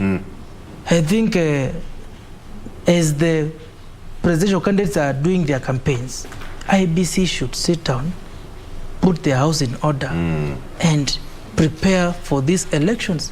If we are to avoid chaos and violence after the election, actually IEBC is a key factor on what will happen after the election. Yes. If you are satisfied that the elections were free, fair, and credible, believe you me, you will not participate in this chaos. But as Nordin has said, that seed of chaos is being planted slowly into people's minds. If somebody is told that, and of course, Victor, you must appreciate the fact that William Ruto is playing the card of being an outsider in government, and he is saying Raila is the insider. So what he's trying to say is that the government, Raila's team, will influence the IEBC. Even in his complaints to IEBC, he was saying something happened. You know, he's saying the system, this man of deep state. So there is something he's planting to his people, that if we lose, we have not lost because we did not win. We have lost because IEBC. Exactly. So I think IEBC must come out and respond to all these issues and address them. There's no way you can tell me that you want to ensure that you will fully use the digital register, and tell me that all the transmission will be electronic, and we all know the challenges in this country. We all know there are some polling stations where there is no electricity. We all know that. So I think IEBC also must be practical, in ensuring that we have a credible election, Victor. Because by the end of the day, whether Raila or Ruto wins, they'll be the president of this country, and they will lead us. And believe you me, apart from the people close to them, yes, the other Kenyans will not receive anything special. They'll just receive a normal service from a president. So I think IEBC must ensure, whether it is Raila or Ruto, they must ensure that the process is very credible.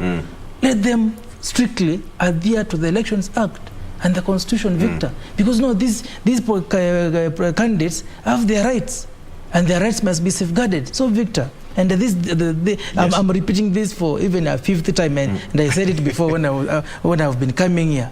IEBC, actually the ball is on IEBC. Number one, also, let them do proper civic education. I haven't seen that being done, Victor. I haven't seen. Yeah, and I'm happy that the presidential candidates have now reduced. Yes, are they 5 now so far? We had yes, a commissioner here who said that civic education is not part of IEBC. There's just voter sensitization. It's part of the politicians. No. I agree with him partly, but IEBC has a duty, to also sensitize the voters. Yeah, they have a duty. You remember, they are the ones who are conducting the election. They have a duty. Let the voters know this is how you are going. Because, Victor, even this issue of, there's another candidate called spoiled vote. Yeah. And that candidate is normally very popular and very strong. Yeah. So if you are not going to sensitize and educate the voters, this candidate this candidate. Yes, this candidate will get so many votes. So IEBC has a duty, Victor. Which means we'll bring you here, Nordin, because when you look at some of the points which were raised by Maraga and team way back in 2017, it's like Raila just went back and picked that script, brought on the table of Chebukati and say that, 5 years down the line, hey, this is not happening. We've not gotten any result from what happened. The nullification of that election was because of the process. The process. So at this particular point, it's still the same process that is now putting Chebukati and the team at crossroads once again.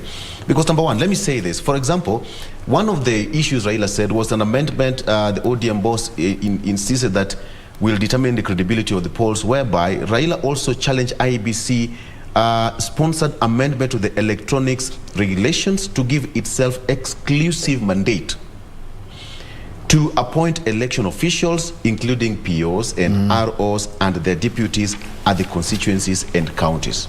Yeah. Now, when you have got big players, political parties and contestants, this is something that will be contested, and perhaps Chebukati now will have to move in very fast and change the whole amendment and make sure that everybody, the political players, are confident in the team.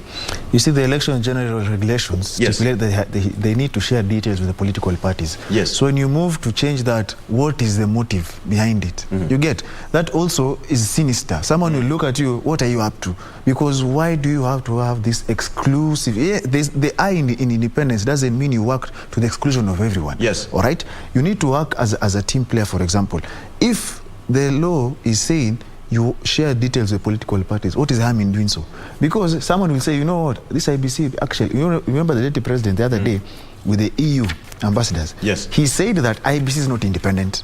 Now, IEBC is being, there's a puppeteer somewhere who's working behind closed doors. Now, what if the former Prime Minister goes and says, the reason why you move this amendment is because you're supporting the other side. So you want to have roles that are friendly to them and POs friendly to them without our inclusion.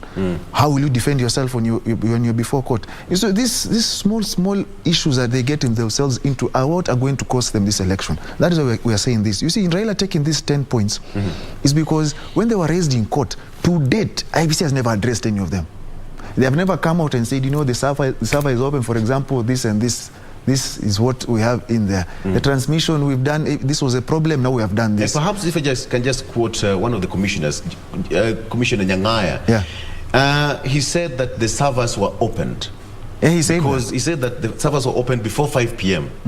As was ordered by court. I cannot get the exact date, but according to them, the servers were opened, and it's quite a technical bit because it means numbers, data, some funny figures that nobody could understand. But according to them, the server was open. But you see now, the common Mwananchi would want to know the server was opened. Is it like a ballot box? Which was opened, right? Like for example, as a question I'd pose to them, right now we have fights in Kerio Valley and parts of Rift Valley. Have they addressed how ballot boxes will get there? Security and logistics. Raila raised that yesterday about security and logistics. That is one of the issues. Have they addressed that? For example, you see, at the end of the day, their planning is what I'm saying is not ready. Yes. Because, like he rightfully said, this same year they talked about a budget that they don't have a certain amount, or rather they are underfunded. They have never come back and said that, oh, we received what we wanted. All right? And once we received this, we paid this and this on this. All right? That is why they are being asked, this person that this entity that you picked to do the printing of ballot boxes, who is this person? Was the procurement process followed? All right? Those are the questions that are being asked. Because if that is a question again, then it brings back the issue of integrity. You see, so they have very short time to prove that this election will be free and fair. Because like I told you, all camps will play the propaganda role. Because right now, he said, you see that we have a unique setup where we have a deputy president who's also a quasi-opposition leader.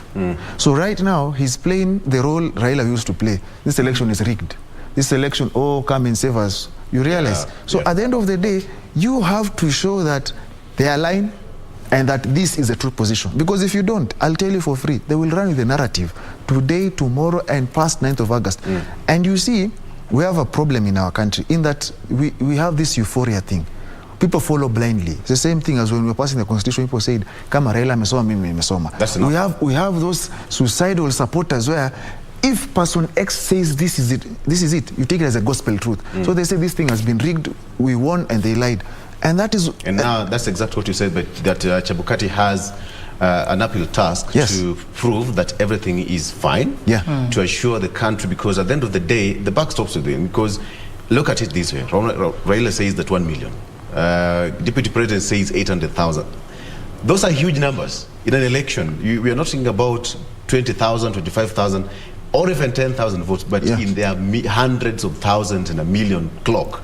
So when you talk of that, the transfer of results, that's something that Raila talked about, and it's a concern.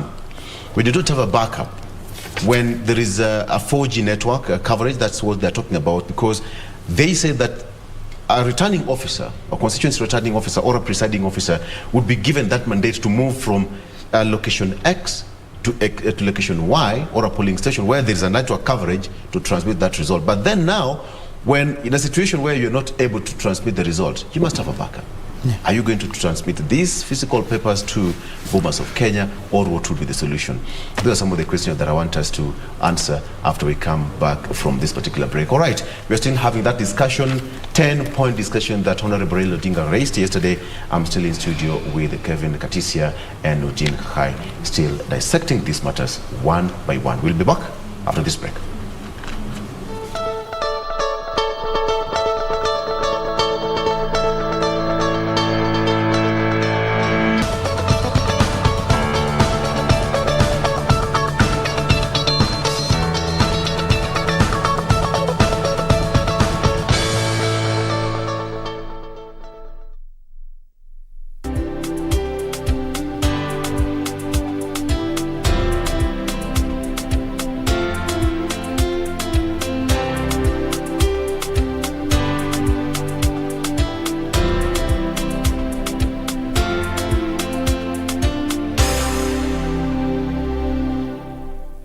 As campaign intensified for the upcoming general election, what does all this mean for you, the voter?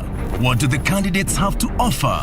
How prepared are agencies charged with the election process? Join John Kuria and Safina Chieng on Kenya Decides. This and every Tuesday from 10 p.m. on KBC Channel 1 as we unpack elections 2022 with a panel of various stakeholders. Make informed electoral decisions.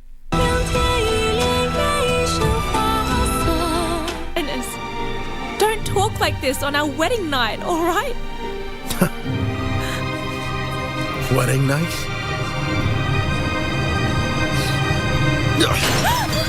Are you willing to follow my lead? Destroy those damn celestials, so we can rule. I'll drag the heavenly king out of heaven myself. I'm sorry for what I've done to you. I feel so guilty about what's happened. I can't forgive myself.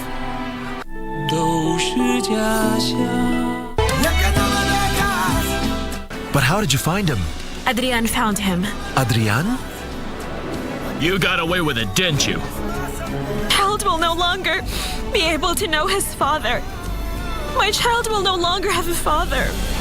Why did you tell your father that you're now pregnant? But you come back.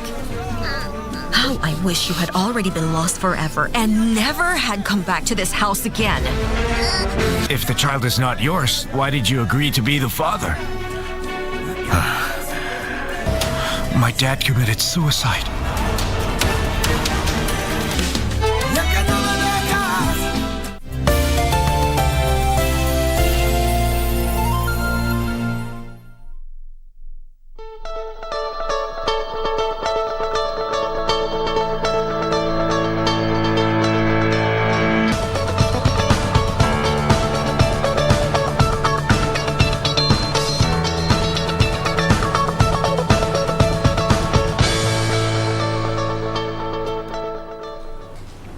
Welcome back. Eye on Politics still continues. Then, all right. So, Kevin, let me just get your point on this one. The issue of the situation in case of technology failure that Honorable Raila talked about, and I think we also discussed this some times back because they said they were going to have a backup plan, hard copies, as well as the digital system. But then now, a situation where there is a system failure, IEBC should have a backup, a quick backup, so that there is that credibility test that is completely taken care of. But then, some would say that the issues raised by Honorable Raila Odinga and Deputy President William Ruto was a deliberate move to push IEBC in terms of their preparation to make sure that everything is cleaned and put in order as we head to the election. Perhaps somebody would argue that it was just a ploy to push IEBC to do their best in terms of preparation.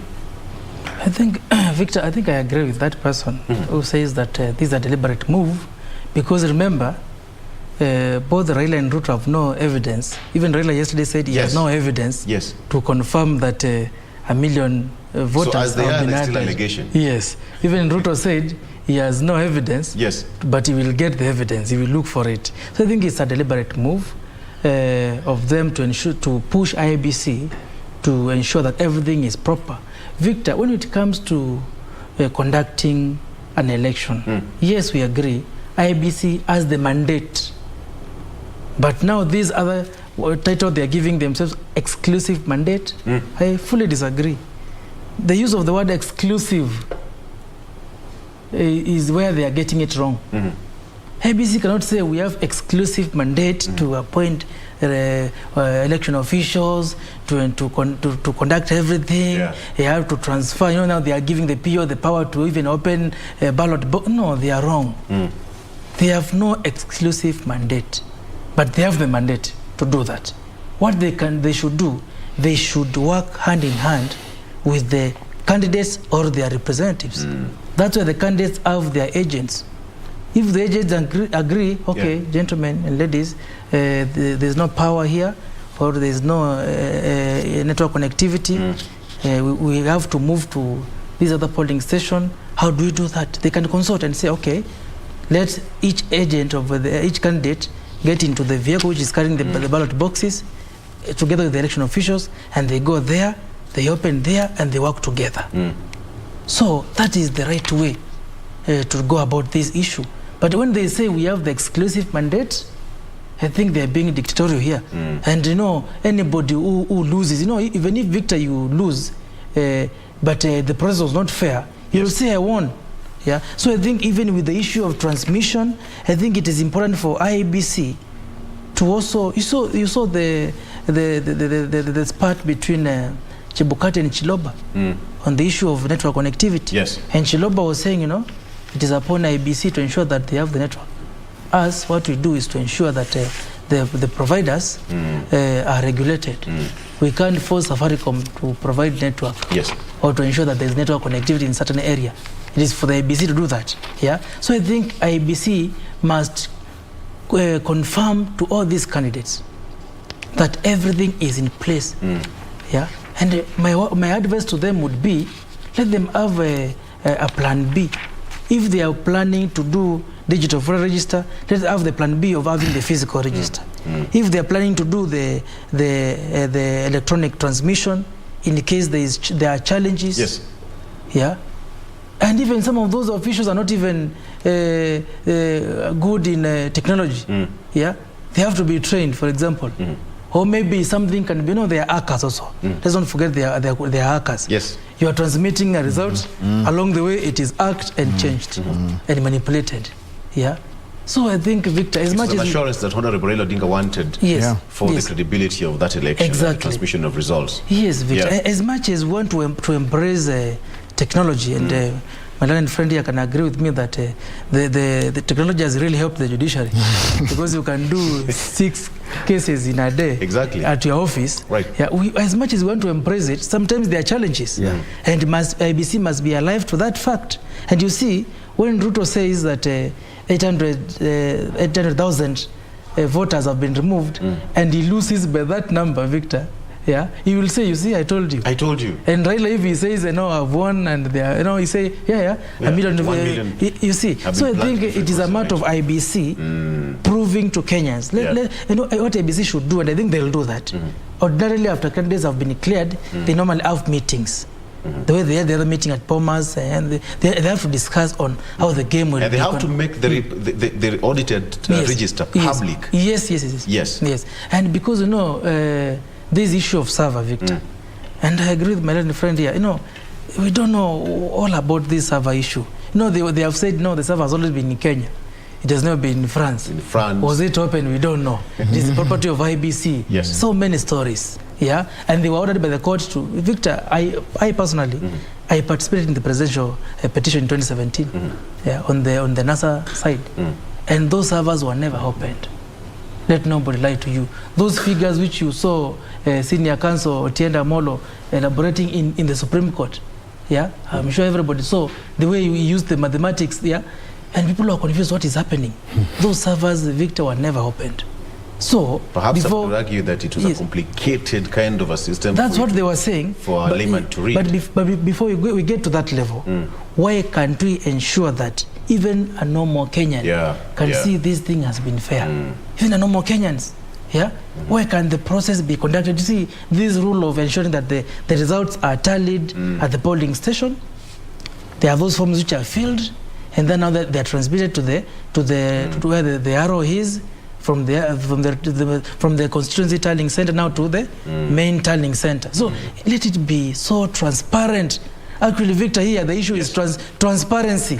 Yeah, and how they are conducting the election. Let all the players be involved. If it is presidential, Victor, we are talking presidential. We are forgetting their gubernatorial. Yes, and they also the MPs. From the member of county assembly until the top. Yes, even members. Exactly. Yes, let me get your voice here, Nurdin. When we talk about the integrity of an election, the issues raised. This reminds me way back with Kivitule team, the IEC back then. The same questions that Raila Odinga raised yesterday. When we talk about the transmission of results, way back then, the technology was not at play.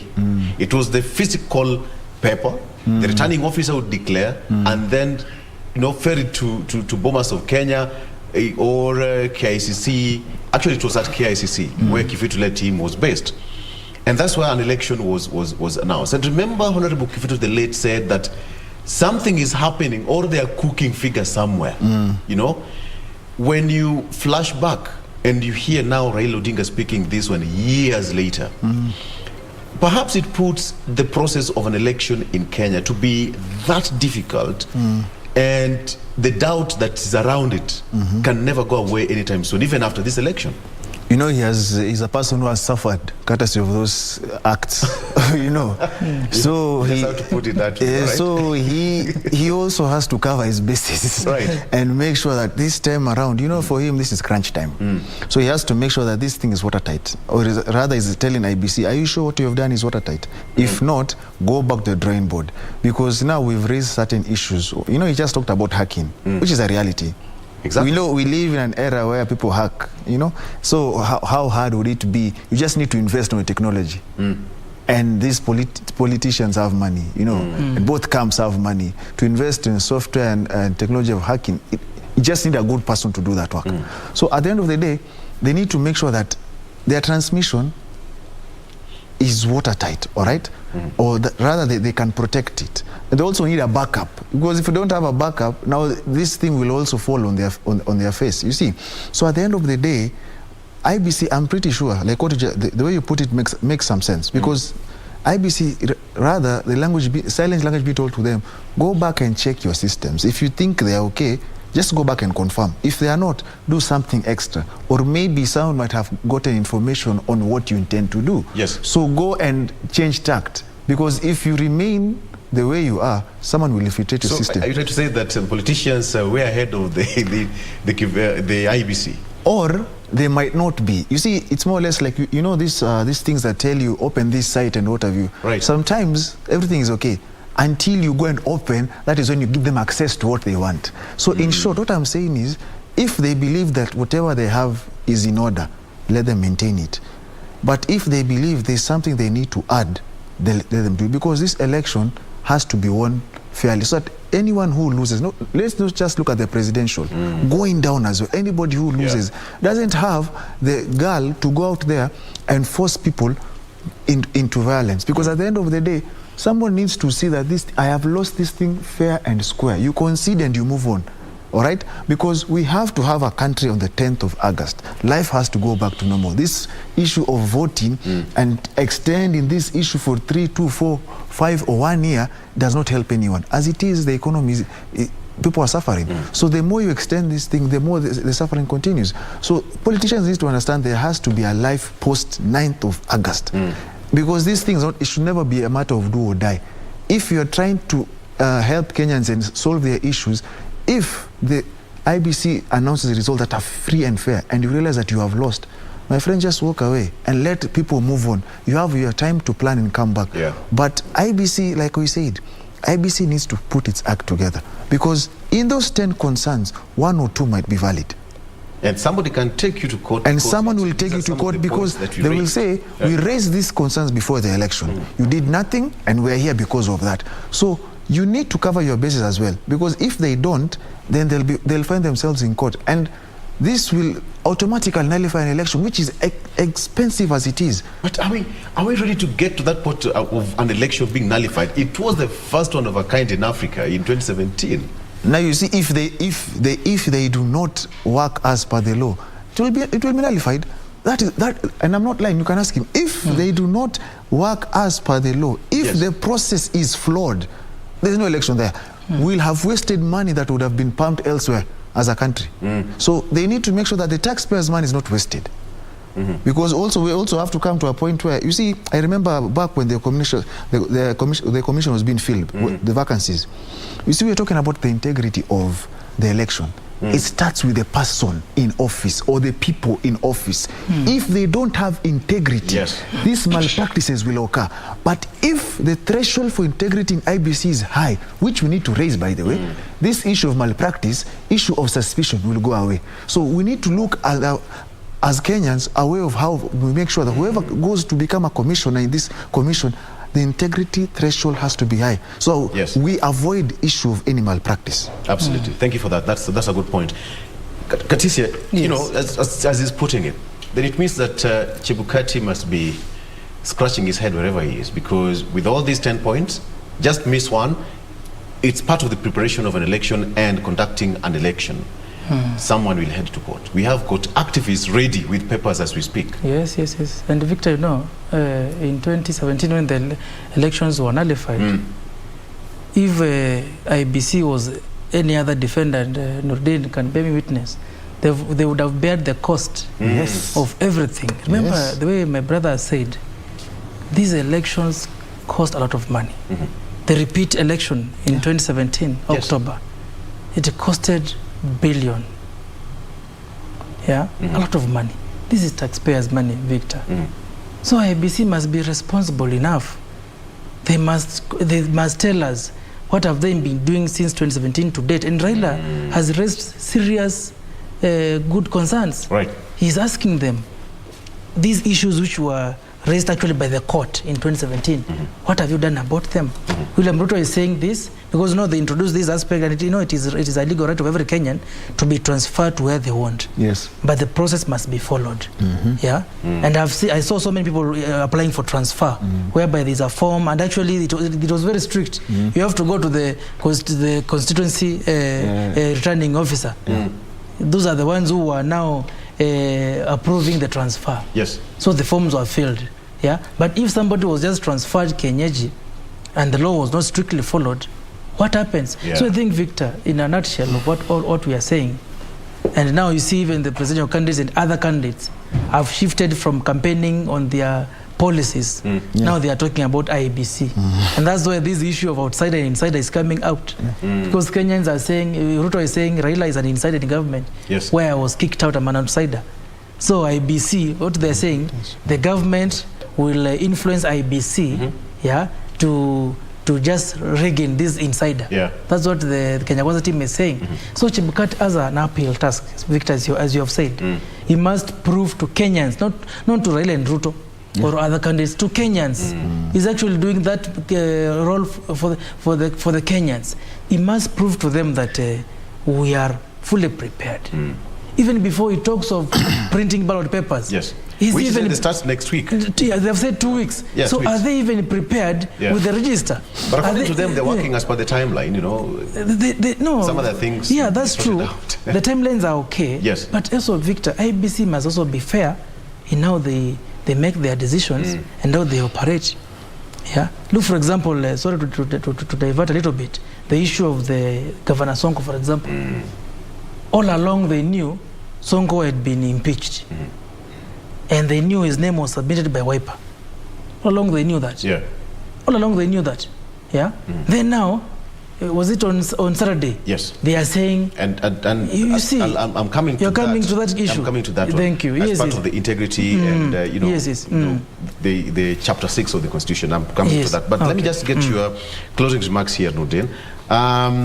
CJ Martha Koome said last week that IEBC must, own up to its past mistakes. Yes. That, according to her, must own up to its past mistakes to ensure that there is a free, fair, and credible election, which is viable. Elections come 9th of August. But when you hear Chief Justice speak, perhaps she's sending a message that perhaps we are not ready to have a bench constituted again after 9th of August to do an election. I mean, to have an election case filed before us. It was tedious. We all watched how it would start from this time of the day until late into the night, and tons of papers. Some were being brought in lorries at night. But then now, how can we, and even from this other end, Chebukati, to assure Kenyans that, with slightly over 6 days to go, we are ready, and the results that you're going to give Kenyans will be credible and verifiable?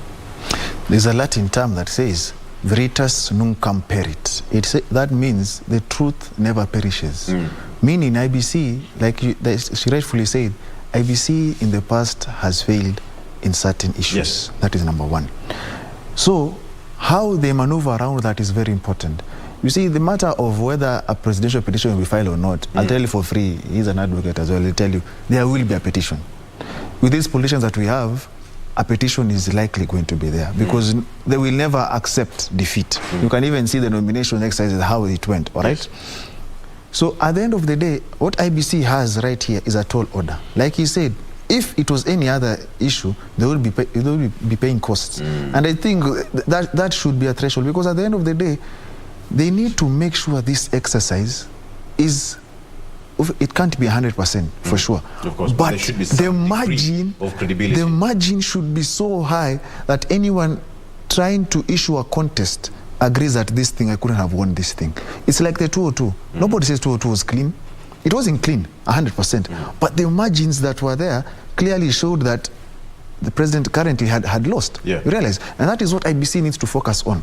Because when people go to court, they go to court not just on the process, even on the margin that is there. You realize? So at the end of the day, they need to make sure that everything is in order. And for me, what I will tell them is quite clear. Everything that was raised in 2017 that you have not done, go back there. Make sure that you seal any loophole, because clearly these political players have seen certain loopholes. And they have already started planning on how they will execute their game plan towards those loopholes. So, being you, don't take whatever was raised by either the deputy or the former prime minister as an attack. Take it as time to go reflect and plan better.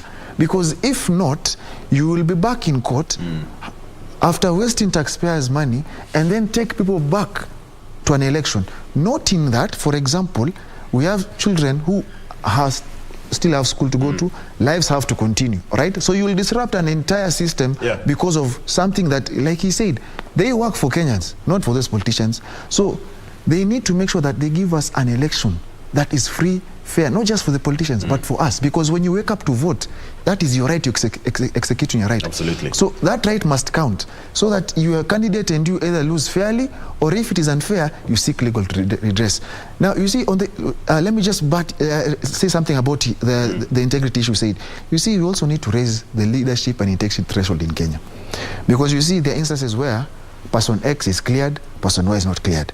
Now, they said all impeached governors can't be cleared. That is fine. But now, what about, for example, these people who have ongoing cases? Yes, the law says clearly that they have to have finished every single avenue. That's actually what we're coming to finish with. The case of Governor Sonko.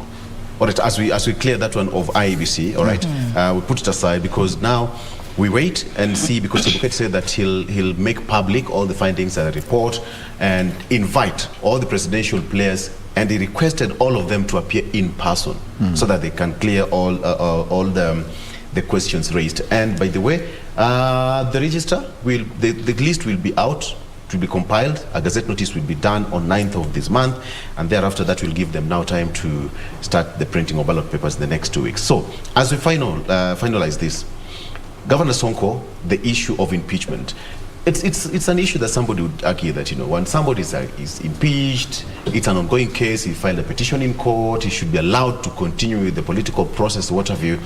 But then Chebukati said Governor Sonko cannot run for a political seat in Mombasa. Chapter 6 taking effect. But somebody would still argue that President Uhuru Kenyatta had a court case way back then with Deputy President William Ruto, but they were still elected either way. Where are we? Very quickly. Victor, the word being used by IBC is impeachment. Yes. They are said, because under the law, Victor, there's no way you can apply section 75 of the Constitution excluding 99(3). Because if you have the issues of integrity, and if you have been you have been found unfit to hold a public office, then you can't contest under section 75 of the Constitution. Looking at article 99(3), if you have an ongoing matter in court and you have not exhausted, then no, it is at the point of exhausting the legal remedies available to you, that is when now section 75 one can apply. But you see now, here is the IEBC saying, anybody who has been impeached, they were just trying to hide behind that word, has been impeached. So is there anywhere in the Constitution, Nordin, where the Constitution says any person who has been impeached from an office, they should not contest? Is there anywhere? Actually, the word impeachment has not been used anywhere with regards to qualifications to run for any office. It has not. It only applies now, for example, when now a leader is being removed from office. So if you are removed from office and you have been impeached under section 75, you can't contest. That is true. But remember, Victor, this is a political process. And every political process, every Kenyan, Article 38 is supreme. The right to the political rights of a Kenyan. To vote or be voted for. It is supreme. And if Sonko can prove that, and he proved that he has an ongoing appeal at the Supreme Court. After he was impeached, he went to High Court. High Court affirmed the decision by the Senate. He went to Court of Appeal. Then now he's at Supreme Court. Then you heard now IEBC saying no, since he was impeached, we can't clear him. Let me just. And today, as we speak, Victor, as I conclude on that matter, today as we speak, there is an ongoing case of Governor Sonko. Yeah. Of a 3-judge bench. Right. In Milimani, where we have Justin Majanja and other 2 judges. Yeah. So was IEBC preempting what the judges will say? Well, in my opinion, Victor, they are not being fair here. You know, because you see, that is when people will start saying, you know, IEBC aired all the time. Since when Sonko's name was submitted to them, I think it should be sometime in April. Yes. By Wiper Party. They had all the time to quickly see, okay, he's not qualified under this, because he was not impeached yesterday. He was impeached way back. So now the timing, when the deadline for clearing candidates is it 7th or is it 9th? I think 7th, tomorrow. Yes. That is a deadline. Yes. The timing of it is suspicious because by the time you go to court and get orders, the timing, Victor, is suspicious. So but Victor, without cutting you short, if the deadline ends and the court finds that Sonko can contest, his name will still be in the, whether the deadline has lapsed or not, because the Constitution is superior to the Elections Act. As much as the Elections Act says, you know, all candidates must be cleared, yeah, is it 60 days or 45 days to the election, yeah, the Constitution is superior. If the court says he must be cleared, he will be cleared. So I think let's have faith in our judiciary, and I believe judiciary will uphold the political rights of not only Sonko but all other Kenyans who wants to participate. My question I wanted to ask you is, an impeachment process is a political process. Yes. And then Governor Sonko now went to court to seek, for legal redress. Yes. Perhaps we would argue that Chebukati was basing his nullification of Governor Sonko from vying based on the legal process that Governor Sonko is still undergoing. That you are impeached, you went to court, but until you're cleared by the court, you know what, I can still not clear you. Could that be the reason why Chebukati disqualified him? Until this matter is settled by court, no, that is when he'll be given that green light to contest. No, Victor. IEBC is a party in that constitutional petition against Sonko. IEBC, actually, they have an advocate on record in that case. Okay. Yeah. So, them coming out and saying, you know, it's like now they have already decided. Because you see, under the law, IEBC have their own internal dispute resolution mechanisms. So if they say that, then they expect now Sonko and Wiper goes to IEBC and they seek to be heard by IEBC. They had all the time, Victor. That's what I'm saying. The timing is suspicious. They could be, and I agree with you, they could be coming from a point where they're saying, let the court decide, then we'll clear you. But the timing is that since they are parties, since they are parties in that ongoing case, why are they preempting the decision by the court? They are just fair to say, no, for now, so Governor, we can't clear you, and then this case is over. They are just fair to say that. All right. Yes. Let's just leave at that. Yes. Nordin, your closing remarks. Perhaps Chapter 6 is now, this is going to set a clean precedent to some of the contestants and even the governors, senators who are vying for these political seats. We all know who Governor Sonko is, and we can now see the kind of process is going through. He cannot vie for a political seat moving forward.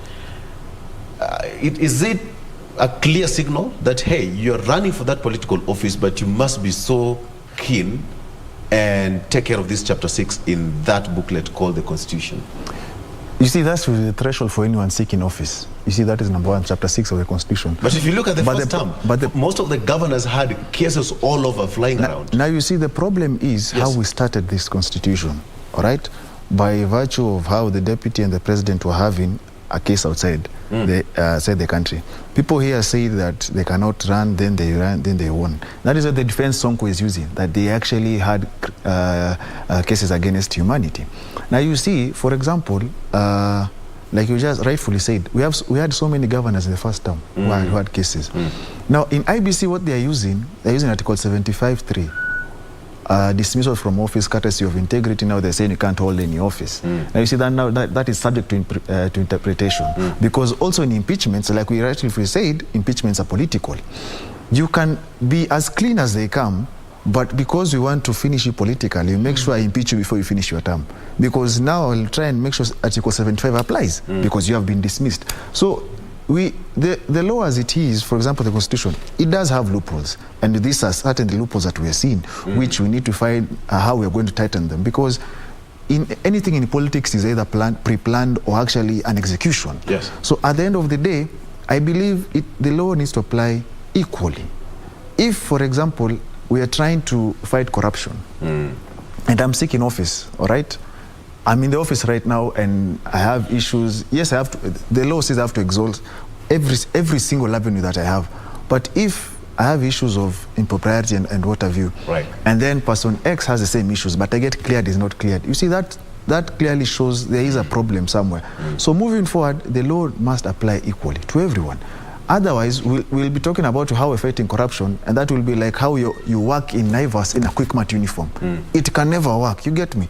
So moving forward, I believe, for example, the threshold is that now all impeached governors, like they said, will not be cleared. That is why T2 and him and any other, all right? So at the end of the day, we go back to those who have cases. So my question is, for example, like Evans Kidero, who just got cleared yesterday, has issues, all right? So if he wins, for example, in Homa Bay, then it is declared that he is guilty. That means now he has to leave office. That is yet another issue. You know, those are the things we need to tighten moving forward. And also, like he talked about the time frame. Because if you have all these things, for example, why didn't you work on them before now? Because it's more or less like you're working on impulse, which doesn't solve anything. So moving forward, I believe, one, our preparation needs to be top-notch, and then two, the law must apply equally. There should be no sacred cows or some animals are more equal to others, because and then that isn't a law, because a law that is actually for one or two people doesn't make it a law. It becomes null and void. Absolutely. Gentlemen, thank you so much. I think that's the best point to close this discussion. I must say that I think I qualify to go to Kenya School of Law. Yes, you do. Yes, you do. Yeah, I support that. Yes, you do.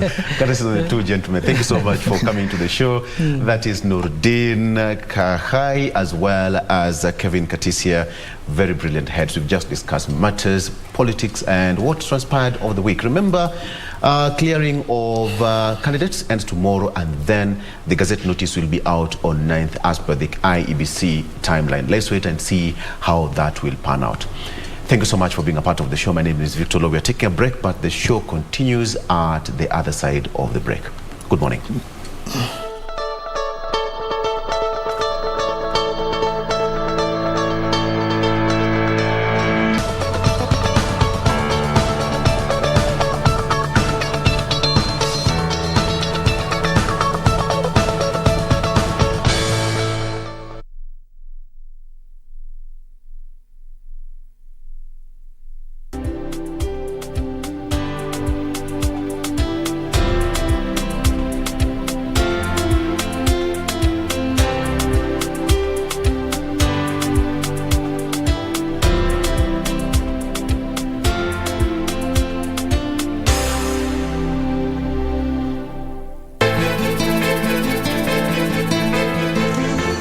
Pili na Laban wako hapa nyuma. Unaendeleaje? Better without you all over my face. Lakini kama leo hakutaki, si akwambie tu. Hata sio kwa kufikiria watu kualika watu kama kufanya hii sherehe limeniudhi sana. Wenyewe wanasema kila soko lina mwenda wazimu wake. Naona yule ndo wetu hapa.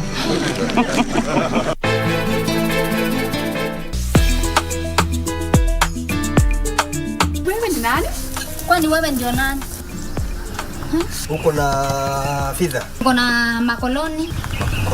pepoloni na hayawani. Pinga mtu anafikiria wewe ni president wa Zimbabwe. Mimi ni princess wa nini? Wales. Hoho Yes. na filifili Yes. hata haijafikwa ndio unaita fisa. Ya usikie kitu mzuri ni vanilla. Very nice for you. Huyu ni nani? Wewe, who are you? Haumjui? Si wewe ndio umemwajiri kazi? Nani?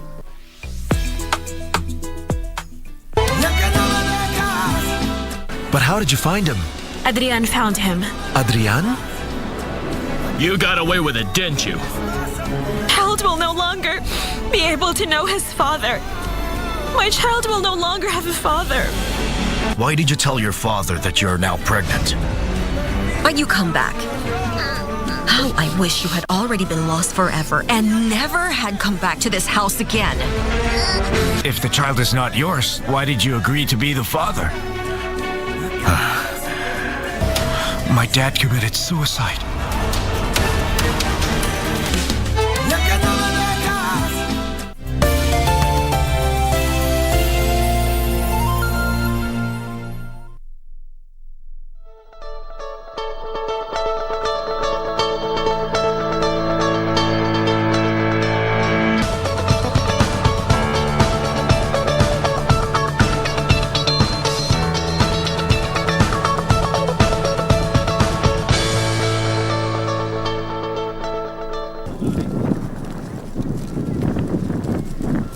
Laikipia County's Naibunga Upper Conservancy,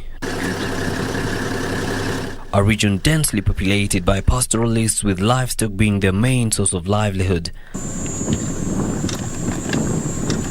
Their livelihood is, however, under threat from a thorny invasive enemy, the Opuntia plant. Up close, this plant seems more of an aesthetic, and one wouldn't imagine the havoc this plant introduced by the British in the pre-colonial period, as fences for their land and overall beauty is causing in this region. When this Opuntia came in, it totally now took over grazing fields. It colonized the grasslands. It inhibited growth of grasses that used to be there, the perennial grasses, and also the other adaptable grasses. So you found that the livestock didn't have anything else to feed on other than this Opuntia. And yes, this Opuntia is nutritive, but now it had other adverse effects to this livestock. You found out that it has caused mouth sores and also throats. And with time now, it has also clogged the intestines. And when the intestines are clogged, this livestock become emaciated and eventually die. Where grass once grew, Opuntia has replaced it, and livestock here fall prey to its beauty and the juicy fruit it has as a replacement for the grass. This is, however, doing more harm than good. We have lost a lot of stocks onto Opuntia. You cannot sell them because their value is very low. You cannot sell them. You cannot even market them outside. So many people have become poor, such that they cannot even take their children to school. They just loiter around. They cannot even afford their daily meals because of this plant. Inakaa kama chakula kwa muda, alafu inaenda ikimudhuru mpaka nakufa. Haisi kuwa ati inasaidia yeye kabisa. Kama siku 3 imepita, iko zingine 2 imekufa. Haya pande nyingine kuna ng'ombe imekufa. Sasa ng'ombe najua inaanguka haraka sababu ya njaa na hiyo kitu kuumiza. Kwa hivyo hawezi kumaliza siku 4 bila ng'ombe kukufa. Northern Rangelands Trust sought a solution to prevent the spread of this invasive plant and was introduced to the cochineal insect, which was first used in South Africa. And in partnership with the community conservancy here, 6 greenhouses were established in this region. So the white cotton candy-like thing is what they produce as a protective substance around them. So what the cochineal does is it sucks the sap from these fleshy leaves. This is a fresh leaf, and as you can see, it just has very small manifestation of the cochineal. So what it does is it sucks the sap from the leaf, and with time it withers. So this leaf has already been infected. Like you can see, the purplish stuff is the cochineal after it has fed on it. Among others, elephants have been identified as super spreaders of the plant during their feeding and movement, and this has become a hindrance to the success of the efforts to rid this region of the prickly bear. ikaanza kuwa na wanyama kama nugu wanaingia huko ndani wanakula. Sasa wakatawanye ika spread mali yote. Other plants are not doing well because they observe a lot of water, so it dominates places, and it also can grow anywhere. We have blind animals back at home. You can see some of the goats that are totally blind, cows, and also some that cannot graze due to the affection of the lips and also the tongues. They just, you can see their mouths cannot move, they cannot graze anymore. Despite these challenges, the women of this conservancy who are paid by Northern Rangelands Trust visit this greenhouse every 2 weeks to take freshly infested Opuntia, which is coated with a cotton candy-like substance. The infected ones are placed at the base of the healthy cacti, and wind transfers the flightless insects to adjacent plants to allow fresh infestation. The sap-sucking insect feeds on the plant to its complete decomposition. When now the virus consumes the sap, the plants become like this. They dries totally and it dies. And now when it now dies, it just spreads on the ground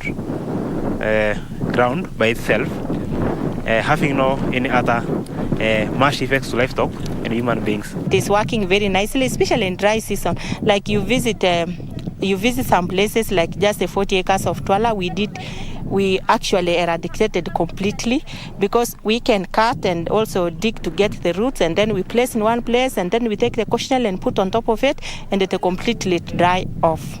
Women involvement in this project has been a game changer for us because it's been very easy to involve women in this process.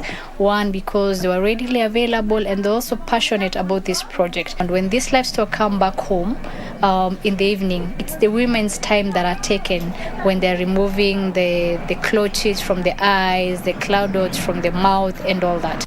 The Conservancy gets its support from the Trust but is calling on more donors to come to their aid and assist them in this battle to save their livestock and livelihoods.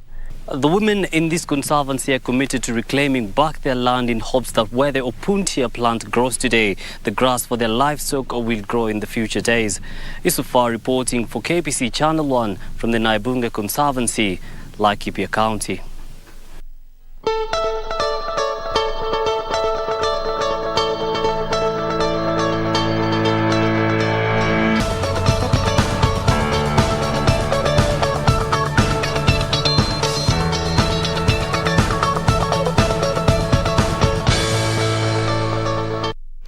Welcome back. Thank you for staying with us. We appreciate your time. The hashtag still is Good Morning Kenya on Twitter. Our official station handle is at KBC Channel 1. My handle is Jane Wambui. Thank you for staying with us, and we welcome you to be part of this conversation. We now want to move on to our family conversation for the day. And today, once again, conversations around mental health and specifically narcissists. Now, this is a conversation we have touched on before, but as we always do it here on Good Morning Kenya, we follow them up with subsequent discussions. And today, we'll be focusing on narcissists in marriage. To help us with this conversation, we have Anastasia Kihuaga with us in studio. She is a counseling psychologist as well as a marriage counselor. Good morning, Anastasia, and Karibu sana. Yes. Thank you for making time. Thank you very much. How can guys find you on social media? My social media handle is Equip Destiny, Anastasia Kihuaga.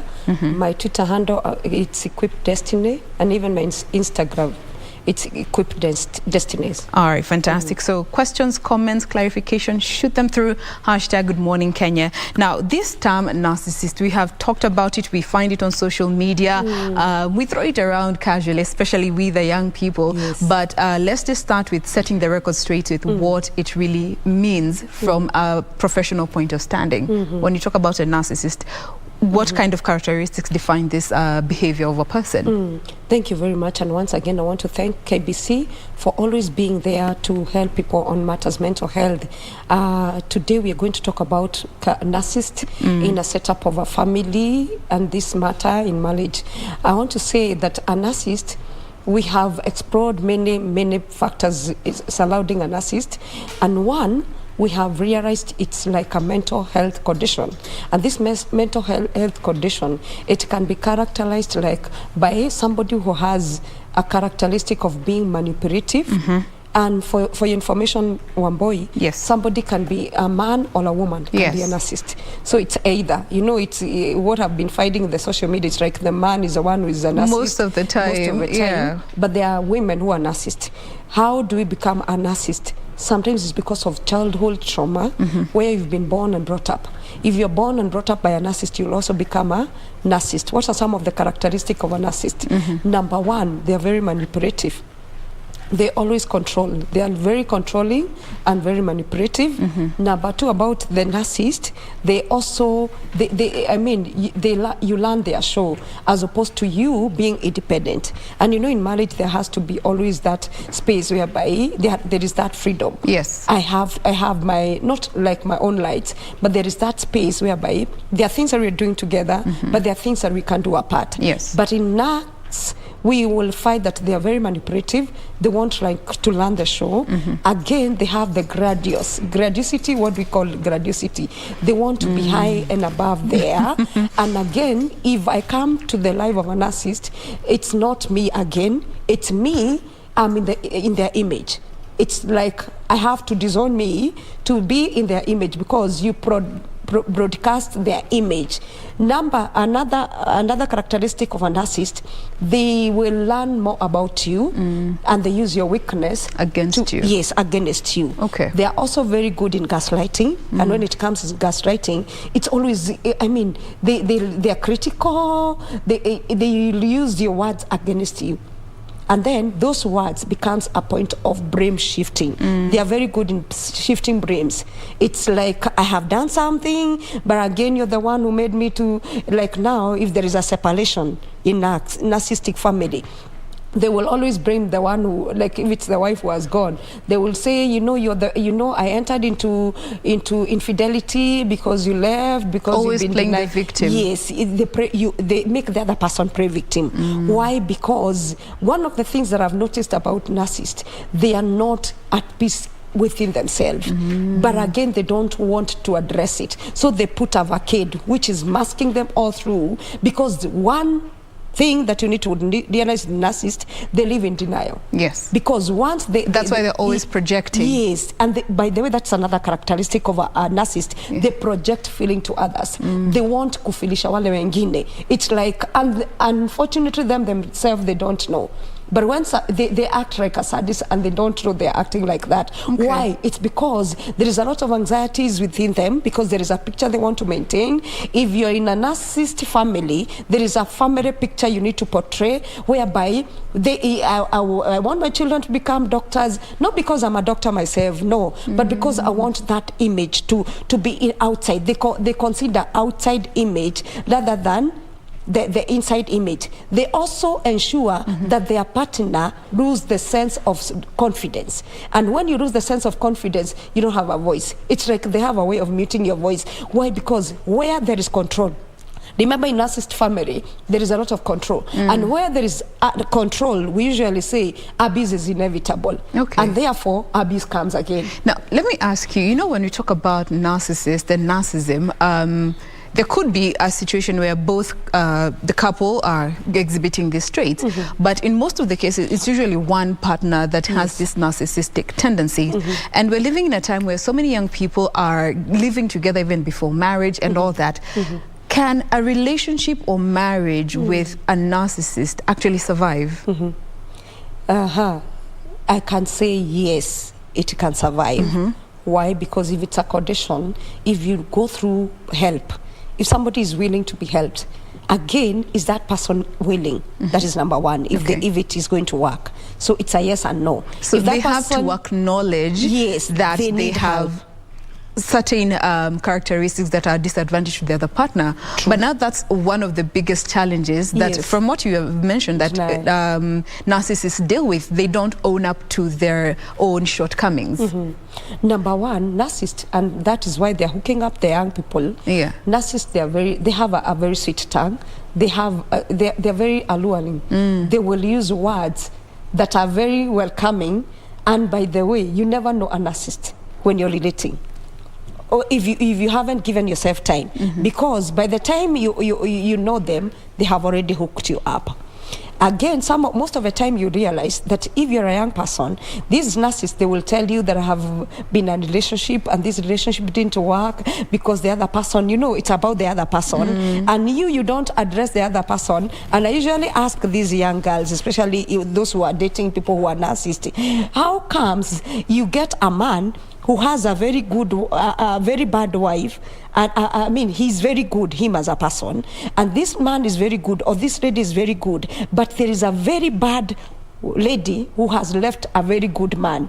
You're imagining, why don't people get to address such things? That how is their background? And that is what I usually tell people. Because before you enter into a relationship, you need to get the baggage of somebody. Address those things. Address them. Why is it that the relationship, the first one, the second one, the third one, and I'm the fourth or the fifth, it didn't work? But unfortunately, those people, they are not willing to address it because they don't want, again, to preempt themselves because they are hiding something. And I said, as you said, because they are hiding, they are quickly attractive. Okay. They will attract you. So does this mean that also narcissists, for the biggest chunk of the time, they target a specific type of people?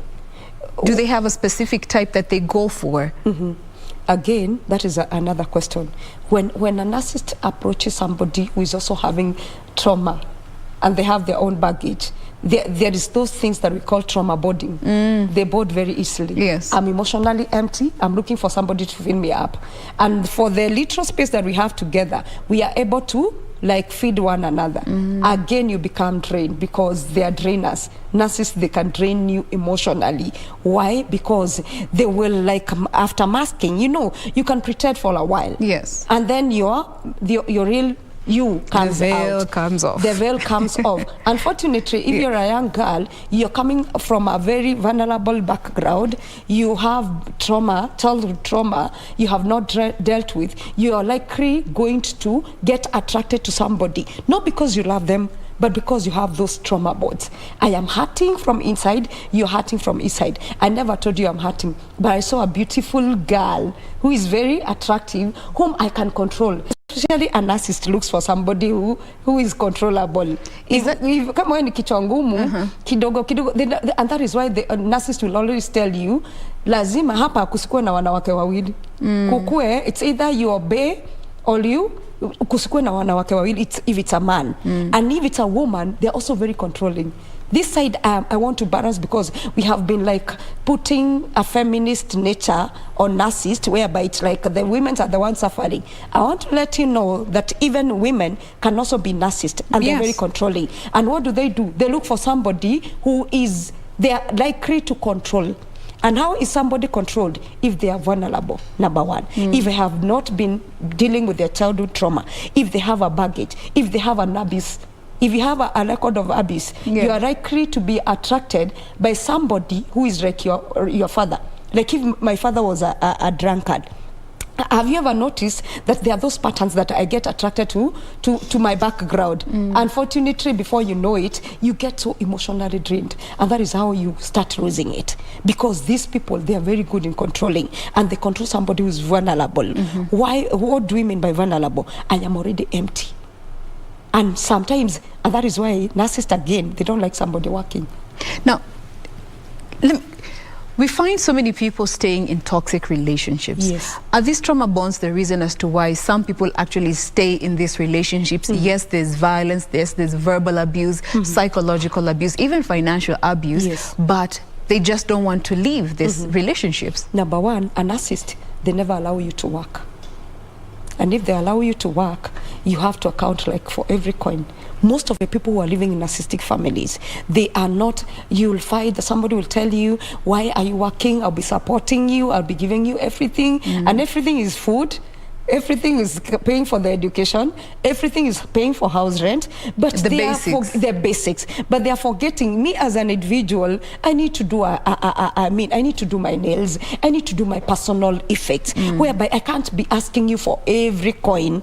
And unfortunately, in us family, they account for every coin. And if they accounted for that, controlling becomes an abuse, and that is how you get emotionally abused. You get, if you keep on asking for money, they tell you that you're nagging. Again, you're not working, so your voice has been muted.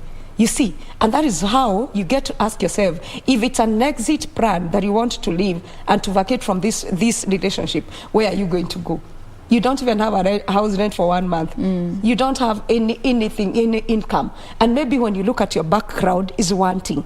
And if my background is one thing, where am I going? And so somebody will ask, stay. yes, somebody chooses to stay. It's not out of default. It's because it's a forced stay. Because where will I take 3 children? That is what you'll tell people. Somebody will tell you, where am I going to start? And because I don't have anywhere to start, you keep on buying time. Keep on buying time. Unfortunately, because you're not given any money, do you even have saving?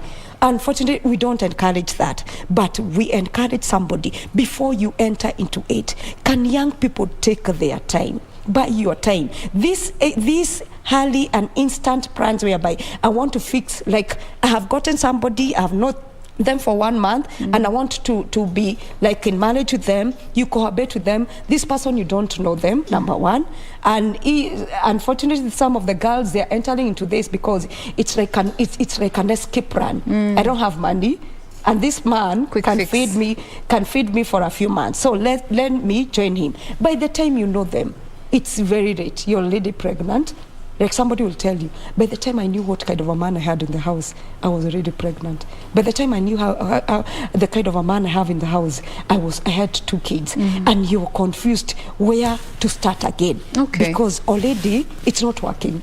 Now, conflicts are inevitable when it comes to committed relationships and marriage, and specifically marriage with a narcissist. And we understand narcissists gaslight people and they always play the victim. So how do you handle conflict and resolving fights and arguments within a relationship if you are married to a narcissist? Number one, in a narcissistic family, there is no communication. That is another way whereby communications becomes very difficult, because when it comes to communication, there is a lot of blame shifting, and the person who plays victim becomes like muted. It's my way against highway. So we need to ask, if you're there and you feel that you have those characteristics of a narcissist, please give way for the communication in a relationship. If there is no communication, and communicate from the word go. Number two, you always have to be emphatic. You empathize with the other person. Unfortunately, in a narcissistic family, there is no empathy, because kama nataka kukufilisha, then I don't enter to your shoe to know the pain that you're going through. And because I don't understand the pain that you're going through, what will happen is one person is getting oppressed. You're being squeezed. You're being squeezed to the last. And after you get squeezed, you have no voice. And that is how you get people in a narcissistic marriage. They are always wondering, how will I go about it? And because there is no communication, number one, communication is not somebody highlighting their views against my views. It's a dialogue. Yes. So we need to strike a dialogue to be able to handle issues in a narcissistic family. And because 2 of them cannot be able to communicate, you need to get a third party, somebody who can bring you together. It's either it will work or it won't work. Unfortunately, most of the time, I don't know what to say there, to act a devil's advocate, most of the time it doesn't work, because the denial part of the person who is a narc is quite high. And these people, sometimes they get this characteristic from their background, upbringing. Yes, their upbringing. If I was born and brought up by a narc, I will continue with the same traits, because you need to tell yourself, in an narcissistic family, you need to realize that I have a problem, number one. Number two, I need to realize that I need to shift my mind, and I need to address this, to disconnect myself from where I'm coming from, to go forward. Now, that brings me to solutions, because we can't always just talk about the problem. Narcissism, it is a mental health condition. It is a mental illness. So if you are in a relationship with a narcissist and you can clearly see those signs that point towards narcissism, what steps should you take as the individual who is in a relationship with this partner in order to also not discriminate against them, because sometimes they could not be aware that they actually have these narcissistic tendencies? How do you advise someone who is in this situation? So if you're in a narcissistic family, or you are in a relationship with somebody who is narcissistic, number one, I will tell you to seek for help.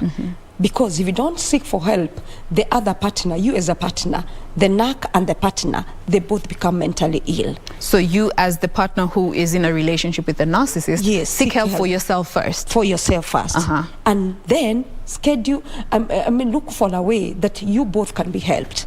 Because if you are not be helped both, number one, you're going to also become mentally sick. And you also get to be mentally sick. How? Because you're always in a toxic relationship. And we usually say in a very toxic relationship, what happens is there is that kind of, you're always, even your immunity will go down because you're feeding from a toxic food. You are fed emotionally, toxically, physically you're toxic. I mean everything that surrounds you is toxic. And because you're feeding on that every day, what will happen is you as a person, you will not be able to support yourself and others. And therefore you're also going to breed another generation of narcs. And therefore I encourage people, and I like it that these days people are understanding about mental wellness and mental awareness. Let's break this stigma, because there is a stigma associated with the narcissistic relationship. And people will say kidogo kidogo, you know, and again there is a lot of abuse allowed this area, whereby when you see somebody behaving like a manipulative or controlling, and they are not even narcissist, you start labeling them narcissist. Let's remove the label, number one. Let's also break the stigma that is associated with narcs, and let them know that they are human being. If they decide to work on themselves, there is always room for change. That is number one. Number two, you as a partner understand the type of a person you have. And most of the time you'll see the red flags. Because if we say we all get out of the narcissistic families, then, I mean, they are always... You're just pushing the problem further. Yeah, you're not. So, and then you both, especially you, the person who is sober, decide that I'm going to disconnect this characteristic. You tell yourself that I'm going to get a disconnect from this thing. One, because of my children. Number two, because I want also... And it's also good to help somebody. One boy, if you loved somebody, but somebody will tell me, I stay in an abusive relationship helping somebody and then I die there. I am not saying that, because we don't encourage that. But again, walk and work with somebody. You know, most of the time you will go seek for help and then they're not willing to seek for help. So use the knowledge that you have to be able to help this other person to come on a common ground. And one of the things I will encourage a narcissistic, if you realize that you have such traits, please always seek for help. And there is a lot of even help in the social media. There is a lot of help in YouTube. There is a lot of all over. So seek those information that are going to help you work and walk with this person. However, you are going to suffer, you as the person who is healthy in that relationship, you're going to suffer a bit, but suffer in awareness that you're building somebody else for the better of your family. Remember, even if you disappear from this narcissist, these children, they have traits of their father. Because it's genetically, sometimes it's genetically ingrained. These traits these people have already seen the traits of the father physically, and they have also grown with him physically. So you're also going to go with the baggage of going with a family that is going to have a generational trait of narcissism. So it's better you address these issues. I think, personally, I feel, let's address the issue as opposed to pulling things under cover. You know, under carpet, there is a lot of things under carpet. If I realize that I got married to a narcissist and I was not consciously aware, it is time I start working on this and bring him on board, but seek for somebody who can mediate on this. All right. And you know, you've touched on that aspect of children. It's where I want us to actually briefly talk about, because children are in most of the times also involved in this particular situation, and especially if it is a marriage, and they are right at the center of this situation. One partner is a narcissist and the other one could be a bit more sober. How then do you also just raise these children? Because again, you've said narcissism has a genetic predisposition. Yes. What effects do come about on the children as a result of being raised by a couple or one of the partner being narcissistic rather? Yes. One of the things we need to know that a family needs to be raised in a healthy way. However, there is no family that is 100% healthy. And therefore, you as a partner who is sober, once you realize that the father or the mother has narcissistic personality, you bridge the gap. How do you bridge the gap? In case there are fights, fight from there, not from the face of the family. You know, sometimes there are those fights, there are those continuous conflicts, continuous fights in terms of whatever you're going through. We said there is economic fights, there is social fights, and they are always controlling. They will pick your phones and all that. You know, those controlling. Fight behind the scene, whereby you don't reveal it to the children. If there are issues with finances, in case there are quarrels about finances, always let the children not be involved. Let them not get involved. Try a way that you can schedule or you can score, you all settle your battles behind the scene, because the child, they see more and it's caught more than it's taught. Let's not bring the children in the picture. Again, if I'm a mother with an narcissistic husband, let's not talk bad about their father. Always, you know, sometimes we have a sour tongue whereby we are always talking bad about our partners. Remember, even if I talk bad about my husband he still remains the father of these children. Yes. And remember, I am the one who doesn't belong to him because I'm coming from a different family. But these children belongs to him. They are part of him. Therefore, let's not talk about the partner to the children. Let's not paint a picture like their mother is bad or their father is bad. Let's let them know that this is your father, respect him. But again, I encourage, let's fight behind the scene. Yes. Shield the children from all the drama, quote unquote, that goes on in marriage and relationships. Yes. All right, now, due to the constraint of time, we're going to pause at that particular point, but this is not the end of this conversation. We make a point of ensuring we have these conversations around mental health on a monthly basis here on Good Morning Kenya, just to shed more light on mental illnesses and the importance of having these conversations. Today, it has been all about being in a marriage or committed relationship with a narcissist, and with us we have been speaking with Anastasia Kihwaga, who is a marriage counselor and a psychologist as well. Thank you so much for making time to be with us. You're welcome. All right, so we will continue with this conversation, but for now we want to say goodbye. Thank you so much for your time. My name is Jane Wamboy. Do enjoy the rest of your viewing.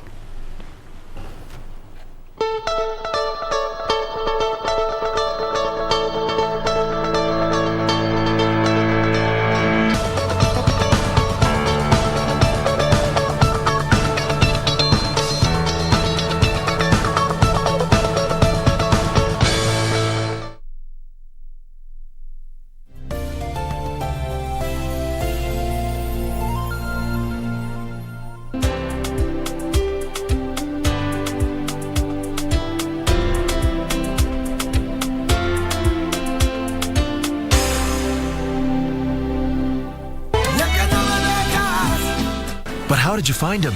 Adrian found him. Adrian? You got away with it, didn't you?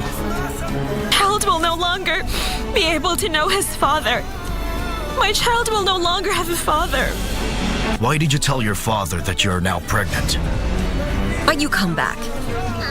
How I wish you had already been lost forever and never had come back to this house again.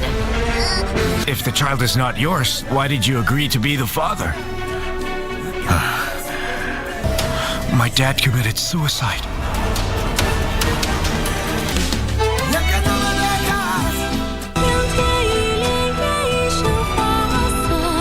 Ines, don't talk like this on our wedding night, all right? Wedding night?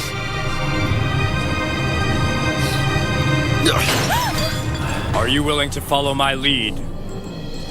Destroy those damn Celestials so we can rule? I'll drag the Heavenly King out of heaven myself. I'm sorry for what I've done to you. I feel so guilty about what's happened. I can't forgive myself. 都是假象。